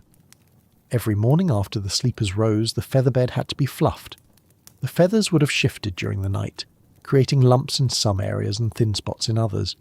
By lifting the corners of the tick and shaking it vigorously, the family could redistribute the feathers and restore the bed's even surface. This fluffing was not optional. If the feather bed was not maintained, the feathers would compact in certain areas, reducing the insulation in those spots. Over time, the bed would become uneven and less effective at retaining warmth. The daily ritual of fluffing ensured that the feather bed continued to perform as intended. The feather bed also had to be protected. During the day, when the bed was not in use, it was often covered with a clean sheet or blanket to keep dust and dirt from settling on it. This covering was removed at night, before the family went to bed. Periodically, perhaps once a year, the feather bed would be taken outside and aired. It would be hung on a line or draped over a fence, exposed to sunlight and fresh air. This airing helped to remove any moisture that had accumulated in the feathers and to kill any insects that might have taken up residence. After a few hours in the sun, the feather bed would be brought back inside, ready for another year of use. The longevity of a feather bed was remarkable. With proper care, a feather bed could last 50 years or more. The feathers themselves did not degrade quickly. They retained their structure and their insulating properties for decades. The tick might wear out before the feathers did. When this happened, the tick would be replaced and the feathers would be transferred to the new tick. A feather bed was often one of the most valuable items in a household. In estate inventories from the period, feather beds were listed alongside land, livestock and tools. They were bequeathed in wills, passed from parents to children. A family that owned a feather bed was considered to have achieved a measure of comfort and security. But not every family had a feather bed. For those who did not, the winter nights were colder. They made do with straw and wool, with extra blankets, with sleeping close together. They survived. But the feather bed represented something more than survival. It represented the culmination of years of effort, the slow accumulation of a resource that could not be rushed or bought easily. It was warmth earned through patience and labour. The journey of a single feather, from the goose's breast to the feather bed, was emblematic of the broader pattern of frontier life. Nothing was wasted, everything was used, and comfort when it came slowly, built up over time through small, steady efforts. The clothing worn to bed was as important as the bed itself. In a cabin where the interior temperature could drop to near freezing, even with a banked fire, exposed skin was a liability. Body heat would radiate away into the cold air. The extremities, hands, feet, head, were particularly vulnerable. These areas had the greatest surface area relative to their volume, and they lost heat rapidly. The solution was to cover as much of the body as possible. Frontier families did not sleep in the minimal clothing that later generations would adopt. They slept fully dressed, in layers of fabric designed to trap air and hold warmth close to the skin. The primary fabric for winter night clothing was linsey woolsey. This was a hybrid textile woven with a linen warp and a woolen weft. The combination utilised the strengths of both fibres. Linen, made from flax, was strong and durable. It absorbed moisture well, which helped wick sweat away from the skin. Wool provided insulation. Its crimped fibres trapped air, creating a layer of warmth. Linsey woolsey was not soft. The weave was coarse, and the fabric had a rough texture. It was scratchy against the skin, especially for those not accustomed to it, but it was effective. And for frontier families, effectiveness took precedence over comfort. The production of linsey woolsey began with the cultivation of flax. Flax was grown in small plots, often near the cabin. The plants were harvested when they reached maturity, pulled from the ground rather than cut. The stalks were then retted, a process of soaking them in water to break down the outer layer and expose the fibres within. After retting, the flax was dried and then broken using a wooden tool called a flax break. This shattered the woody core of the stalk, leaving the long fibres intact. These fibres were then hackled, combed through a bed of sharp metal teeth to remove debris and align the strands. The result was a handful of clean, smooth linen fibres, ready for spinning. Spinning was done on a spinning wheel, a tool that every household either owned or had access to. The spinner would draw out the flax fibres, twisting them into a continuous thread.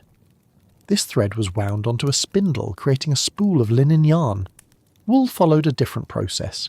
Sheep were shorn in late spring or early summer, when their winter coats were thickest. The fleece was washed to remove dirt and lanolin, then dried.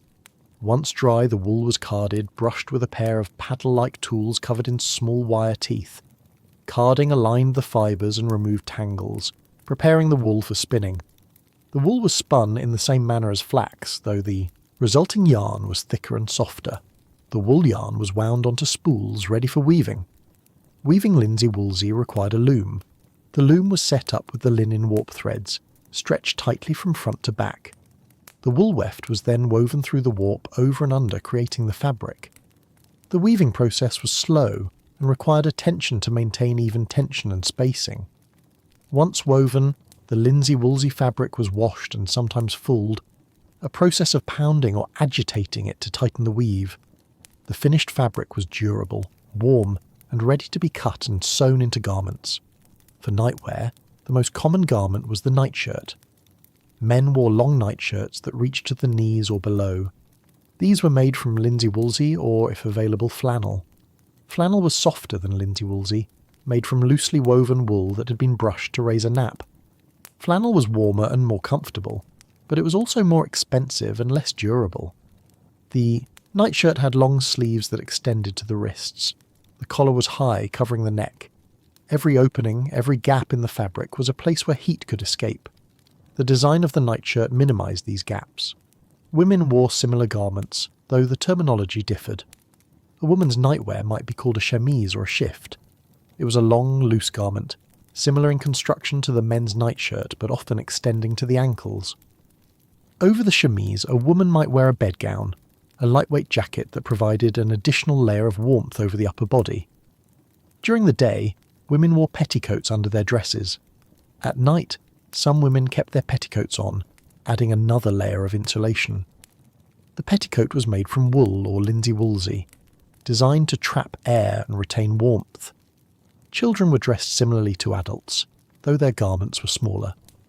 Babies and very young children were bundled in layers of fabric, sometimes wrapped in blankets or shawls in addition to their clothing. The goal was to keep their small bodies from losing heat too rapidly. Stockings were essential. Feet, being at the extremity of the body, were prone to cold. Wool stockings, knitted by hand, covered the feet and extended up the calves or even to the knees. The stockings were thick, with a dense knit that provided insulation. Knitting stockings was a common winter activity.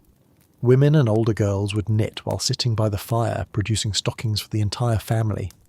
A single pair of stockings might take several days to complete, depending on the knitter's skill and the complexity of the pattern. The stockings were worn to bed, along with the rest of the night clothing. In the coldest weather, some families wore 2 pairs of stockings, one over the other, to provide additional warmth. The nightcap was perhaps the most critical garment. The human head loses a significant amount of heat relative to its size. Blood vessels near the surface of the scalp radiate warmth into the surrounding air. Without covering, the head becomes a major source of heat loss. The nightcap was designed to prevent this. It was a close-fitting cap made from flannel or wool that covered the head completely. Some nightcaps had ear flaps that could be tied under the chin, providing additional protection. Others were simple, rounded caps that fit snugly over the crown of the head. The nightcap was worn by both men and women, and by children as well. It was not considered unusual or uncomfortable, it was simply necessary. Without it, the sleeper would wake with cold ears and a cold head, no matter how many blankets they had piled on top of themselves. In addition to the nightcap, some families used bed curtains. These were heavy fabric panels hung from a frame around the bed. When the curtains were drawn closed, they enclosed the bed, creating a small tent-like space.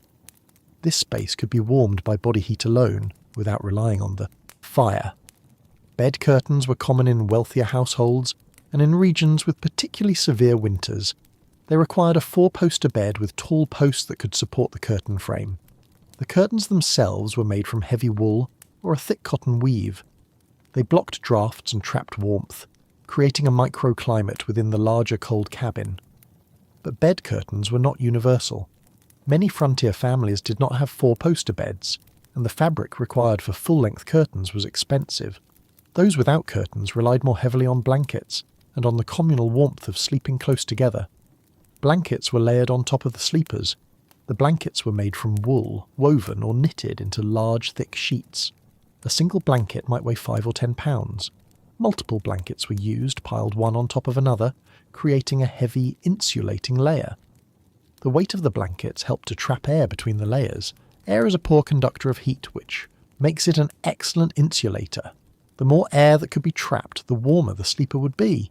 The blankets, in combination with the feather bed below and the clothing on the sleeper's body, created a multi-layered thermal system. This system was not perfectly efficient. Heat still escaped, particularly from the edges of the bed where the blankets did not seal tightly. Cold air still seeped in through gaps in the cabin's chinking. The fire still required tending to maintain even a minimal level of warmth in the room. But the system worked. It worked well enough that families survived night after night through months of brutal cold.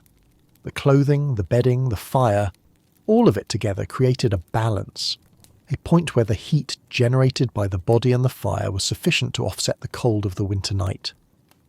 The fabric of night, then, was not just the cloth itself, but the entire woven system of materials and practices that made sleep possible.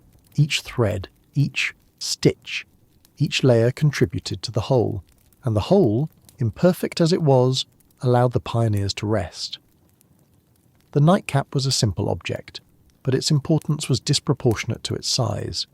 It was typically made from a single piece of fabric, cut and sewn into a shape that would fit snugly over the head. The fabric was flannel, if it could be afforded, or linsey woolsey if flannel was not available. Some nightcaps were knitted from wool, using the same techniques employed for stockings. Knitted nightcaps had the advantage of being stretchy, conforming to the shape of the head more easily than woven fabric. The construction was straightforward. A woven nightcap might be made from 2 pieces of fabric sewn together in a rounded shape, with a band at the bottom to fit around the circumference of the head. A knitted nightcap was worked in the round, starting at the band, and increasing stitches to create the crown. Either way, the result was a cap that covered the top and sides of the head, leaving only the face exposed. Some nightcaps had additional features. Ear flaps, sewn onto the sides, could be pulled down to cover the ears. Ties attached to the ear flaps could be fastened under the chin to keep the cap in place during sleep. These features were more common in regions with the coldest winters, where even a small amount of exposed skin could lead to frostbite. The nightcap was worn by everyone in the household, regardless of age or gender.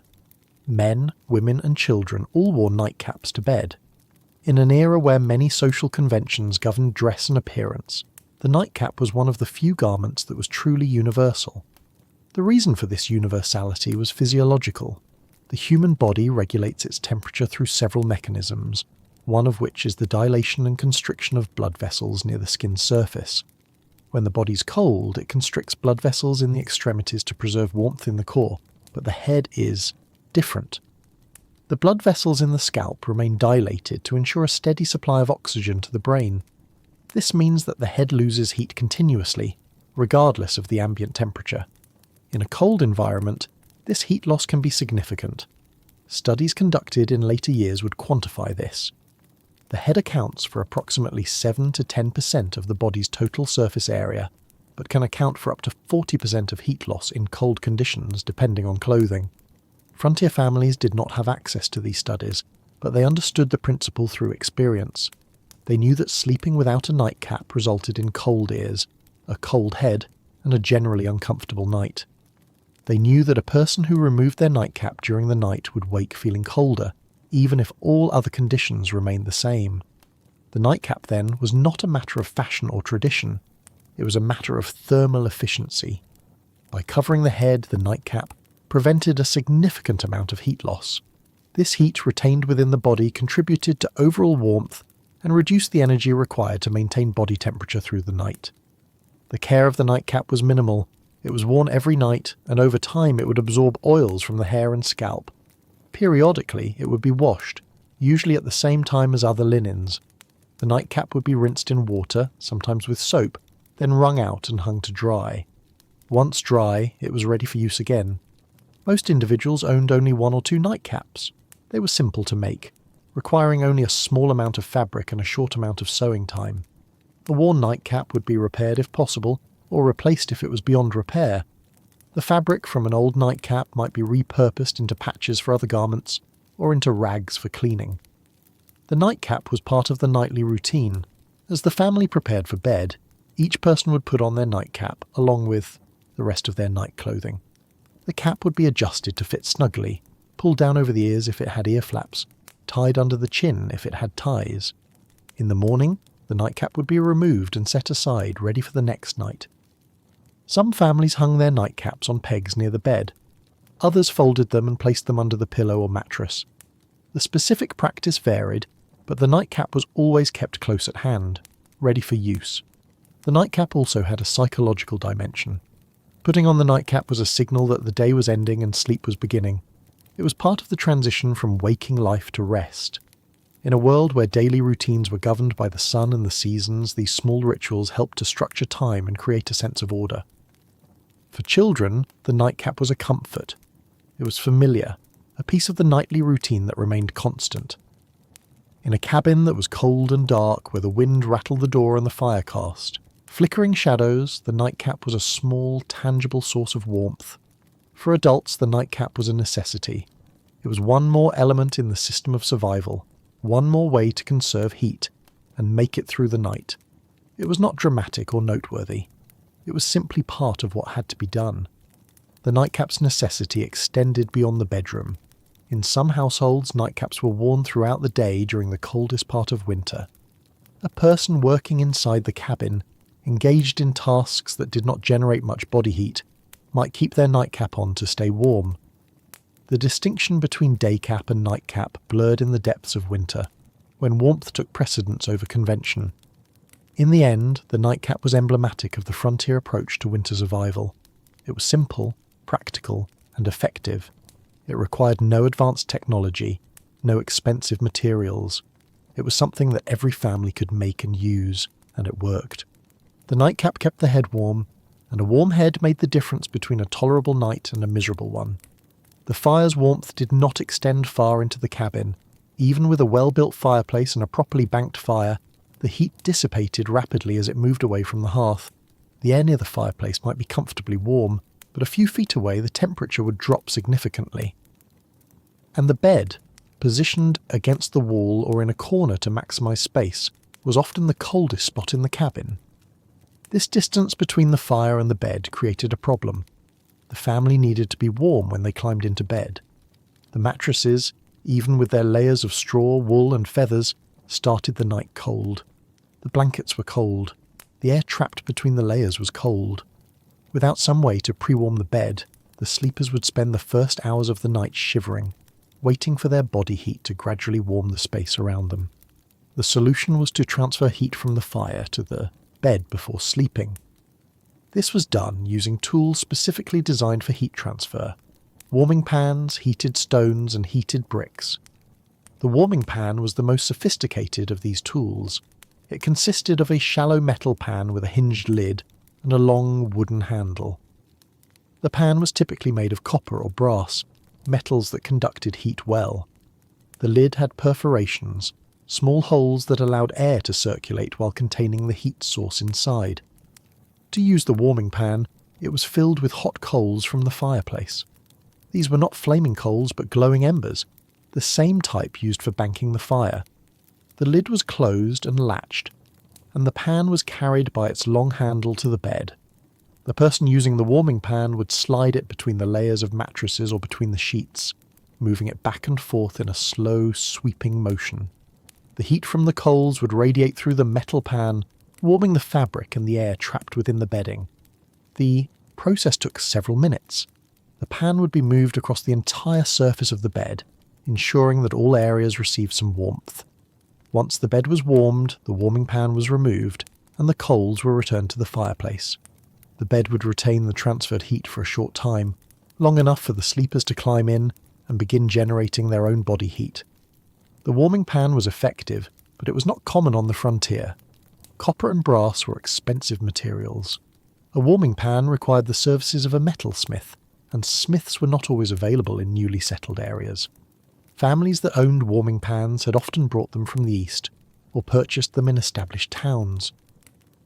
For most frontier families, warming pans were a luxury they could not afford. The more common alternative was the heated stone. Stones were abundant, free, and required no specialized tools to use. The process was simple: a smooth, flat stone, often a piece of soapstone, sandstone, or river rock, was placed in the fire in the late afternoon or early evening. The stone would be positioned near the coals, but not directly in the flames, where it might crack from the intense heat. Over the course of several hours, the stone would absorb heat.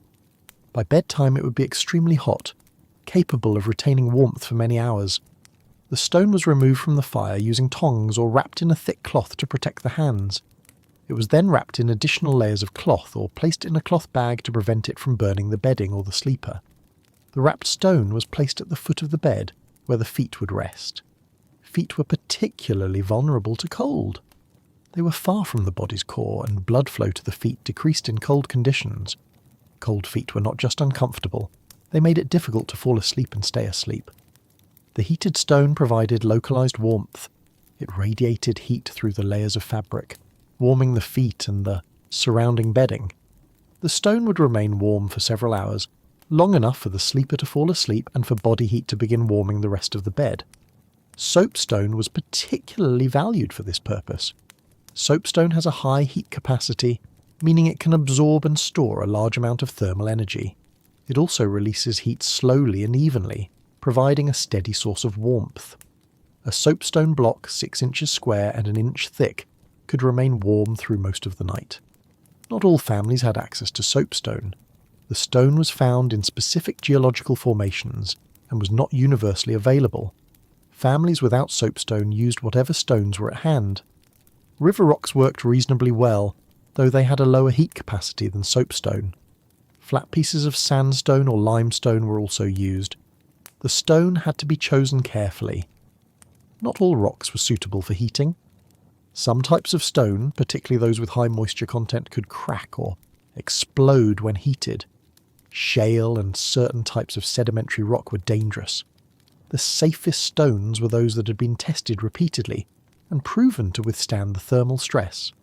An alternative to stones was bricks, in areas where clay was available and where families had the knowledge to make bricks. Heated bricks served the same purpose as stones. Bricks were uniform in size and shape, which made them easier to wrap and position in the bed. They also had good heat retention properties, though not quite as good as soapstone. The bricks were heated in the same manner as stones, placed near the fire for several hours. Once hot, they were wrapped and placed in the bed. Some families used multiple bricks, placing one at the foot of the bed and another near the middle, to provide warmth along a greater length of the sleeping area. The wrapping of the stone or brick was important. The cloth had to be thick enough to prevent burns, but not so thick that it insulated the stone completely and prevented heat transfer. Old rags, worn-out garments, or pieces of blanket were commonly used. The fabric would char slightly over time from repeated use, developing dark spots where it had been in contact with the hot stone. There were hazards associated with heated stones and bricks. If the wrapping was insufficient, the stone could burn through the bedding, or cause burns on the sleeper's skin. If the stone was placed directly against the skin, even through stockings, it could cause serious burns. Children had to be taught to be cautious around the heated stones to avoid touching them directly. Another method of transferring heat was the foot warmer. This was a wooden box, usually made from thin boards, with a metal container inside. The metal container held hot coals, and the wooden box protected the surroundings from direct contact with the heat. The box had a wire handle for carrying, and often had decorative piercing on the sides to allow heat to radiate out. Foot warmers were used both for sleeping and for sitting. During the day, a person working at a task that required sitting still, sewing for example, might place a foot warmer under their skirt or blanket to keep their feet warm. At night, the foot warmer could be placed in the bed, though it was less common for sleeping than the simpler heated stone. The use of these heat transfer tools was part of the evening routine. As the family finished their evening meal and prepared for bed, someone would place the stones or bricks in the fire. If a warming pan was available, coals would be prepared for it. The timing had to be right. The stones needed several hours to heat fully, so they had to be placed in the fire early enough, but they could not be left too long, or they might become too hot to handle safely. While the stones heated, the rest of the bedtime preparations continued. The fire would be banked, the bed would be checked, the rope tension verified, the mattresses smoothed, the nightclothes would be put on layer by layer, and finally, when everything was ready, the heated stones would be retrieved from the fire, wrapped and placed in the bed. The family would climb into bed quickly, minimizing the time the blankets were open, and the time cold air could enter the warm space they had created. The stones would radiate their warmth, the body heat of multiple sleepers would begin to accumulate, and gradually the bed would become a warm refuge in the cold cabin. The heat borrowed from the fire was temporary. The stones would cool over the course of the night. By morning, they would be only slightly warmer than the ambient air, but by then, the sleeper's body heat had taken over, warming the space beneath the blankets. The stones had served their purpose, bridging the gap between the cold bed and the warm rest. This transfer of heat, from fire to stone to bed, was another example of the systematic approach to survival. Each step was simple, each tool was basic, but together they created a solution to the problem of sleeping in extreme cold. The frontier family did not expect comfort. They worked to create the minimum conditions for rest, and with patience and routine they succeeded. Privacy was a luxury the frontier cabin could not accommodate. The typical one-room cabin measured between 12 and 18 feet on each side. Within this space lived the entire family, parents, children, and sometimes elderly relatives or visitors. There were no separate bedrooms, no walls to divide the space. Everything happened in a single room, cooking, eating, working, and sleeping. This lack of space dictated sleeping arrangements. The bed, the largest and most important piece of furniture, occupied a significant portion of the cabin. But even a large bed could not hold an entire family comfortably. The solution was to sleep close together, using body heat as a shared resource. The primary bed was usually reserved for the parents and the youngest, children. Infants slept between the parents or on the mother's side of the bed, where they could be nursed during the night without disturbing the rest of the household. Toddlers slept at the foot of the bed, or nestled between the adults. Older children had their own sleeping arrangements. If the family owned a trundle bed, this would be pulled out from beneath the main bed at night. The trundle was a low bed frame on wheels or wooden runners. During the day, it was stored under the main bed, out of the way. At night, it was hauled out and positioned near the fireplace where the floor was warmest. The trundle bed was equipped with the same rope support system as the main bed, though on a smaller scale. It held 1 or 2 mattresses depending on the family's resources. 2 or 3 children might sleep on a single trundle bed, sharing the warmth and the space. If there was no trundle bed, children slept on pallets. A pallet was simply a mattress or a folded blanket laid directly on the floor. The pallets were positioned in front of the fireplace, where the hearthstones radiated residual heat from the day's fire. This was the warmest spot on the floor, and it was reserved for the children. Sleeping on the floor had disadvantages. The floorboards, even when covered with a mattress, were hard. Cold air seeped up through the gaps between the boards, but the proximity to the fireplace compensated for these drawbacks. The children, bundled in their nightclothes and covered with blankets, slept soundly on their pallets. The number of people in a bed was not fixed. It varied depending on the size of the family, the severity of the weather, and the presence of guests. On the coldest nights, the family might crowd together more than usual, prioritising warmth over comfort. An extra child might be added to the main bed, or 2 pallets might be pushed together to allow more children to share body heat. This crowding was not seen as a hardship, it was understood as necessary. The children accepted it as normal. They had never known anything different. The warmth provided by sleeping close to siblings or parents was tangible and immediate. It made the night bearable. Body heat is a significant source of warmth. An adult human generates approximately 100 watts of heat at rest, roughly equivalent to a small incandescent light bulb. This heat is produced by metabolic processes, the body burning calories to maintain its functions. In a cold environment, the body works harder to maintain its core temperature, generating even more heat. When multiple people sleep close together, their combined body heat accumulates in the space beneath the blankets. The air trapped in this space warms more quickly and stays warmer longer than it would for a single sleeper. The effect is multiplicative. 2 people sleeping together are warmer than twice as warm as 1 person sleeping alone. Frontier families understood this principle through experience. They did not know the physics of thermodynamics, but they knew that sleeping together was warmer. This knowledge informed their sleeping arrangements. Children were paired or grouped. The bed was shared. No one slept alone if it could be avoided. The practice extended beyond the immediate family. Hospitality was a strong social norm on the frontier.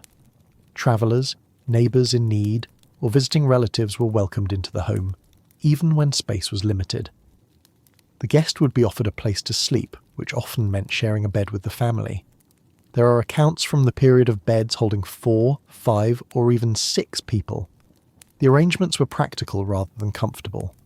The sleepers would lie side by side, often crosswise on the bed to make better use of the space. Blankets would be layered over everyone, creating a shared pool of warmth. In some cases, guests were asked to remove their boots or spurs before climbing into bed. This request, recorded in diaries and letters, was both practical and humorous. Boots took up space and could damage the bedding. Spurs, worn by riders, posed an obvious hazard to anyone sharing the bed. The lack of privacy extended to all aspects of life in the one-room cabin. Bathing, dressing, and using the chamber pot all occurred in the same space where the family slept and ate. Modesty was maintained through timing and discretion, rather than physical separation. Individuals would turn their backs or step outside briefly when privacy was needed. But at night, in the darkness, these concerns faded. The cabin was lit only by the faint glow of the banked fire. Faces were indistinct. Movements were muted. The focus was on warmth and rest, not on maintaining social boundaries. The communal sleeping arrangements created a particular social dynamic. The family members were constantly aware of each other. They heard each other's breathing, felt each other's movements, shared the same small space night after night. This proximity created intimacy, but it also required tolerance. A restless sleeper affected everyone in the bed. A child who kicked in their sleep disturbed their siblings. Arguments and tensions from the day had to be set aside at night. There was no space for prolonged conflict. The family had to cooperate to survive, and this cooperation extended to the sleeping arrangements. Grievances would be addressed in the morning, in the daylight, when there was room to move and speak freely. For children, sleeping close to parents and siblings provided a sense of security. The cabin at night was a different place than during the day. The wind sounded louder, the darkness was deeper, the cold was more pronounced. But the presence of others, the warmth of their bodies, the sound of their breathing, all of this provided reassurance. For adults, the crowded bed was a reminder of their responsibilities. They were the source of warmth and protection for their children. They were the ones who maintained the fire, prepared the heated stones, ensured the bed was ready. The physical closeness of the family at night was a reflection of their interdependence. The democracy of crowding meant that everyone contributed to the collective warmth. The smallest child, the oldest parent, the visiting stranger, all of them added their body heat to the pool. There was no hierarchy in the bed. Warmth was shared equally, distributed by the simple physics of heat transfer. This approach to sleeping was not unique to the American frontier. Similar practices existed in other cold climates and in other time periods. Crowded sleeping arrangements were common in pre-industrial societies throughout the world. The frontier family was part of a long tradition of humans adapting to cold environments through communal strategies. But the specific conditions of the American frontier, the isolation, the severity of the winters, the simplicity of the cabins, made these arrangements particularly important. The cabin was small, the resources were limited, and the family had only themselves to rely on. So they slept together, pressed close under layers of wool and feather, breathing the same cold air, sharing the same warmth. It was not comfortable in the modern sense, but it was effective, and it was enough.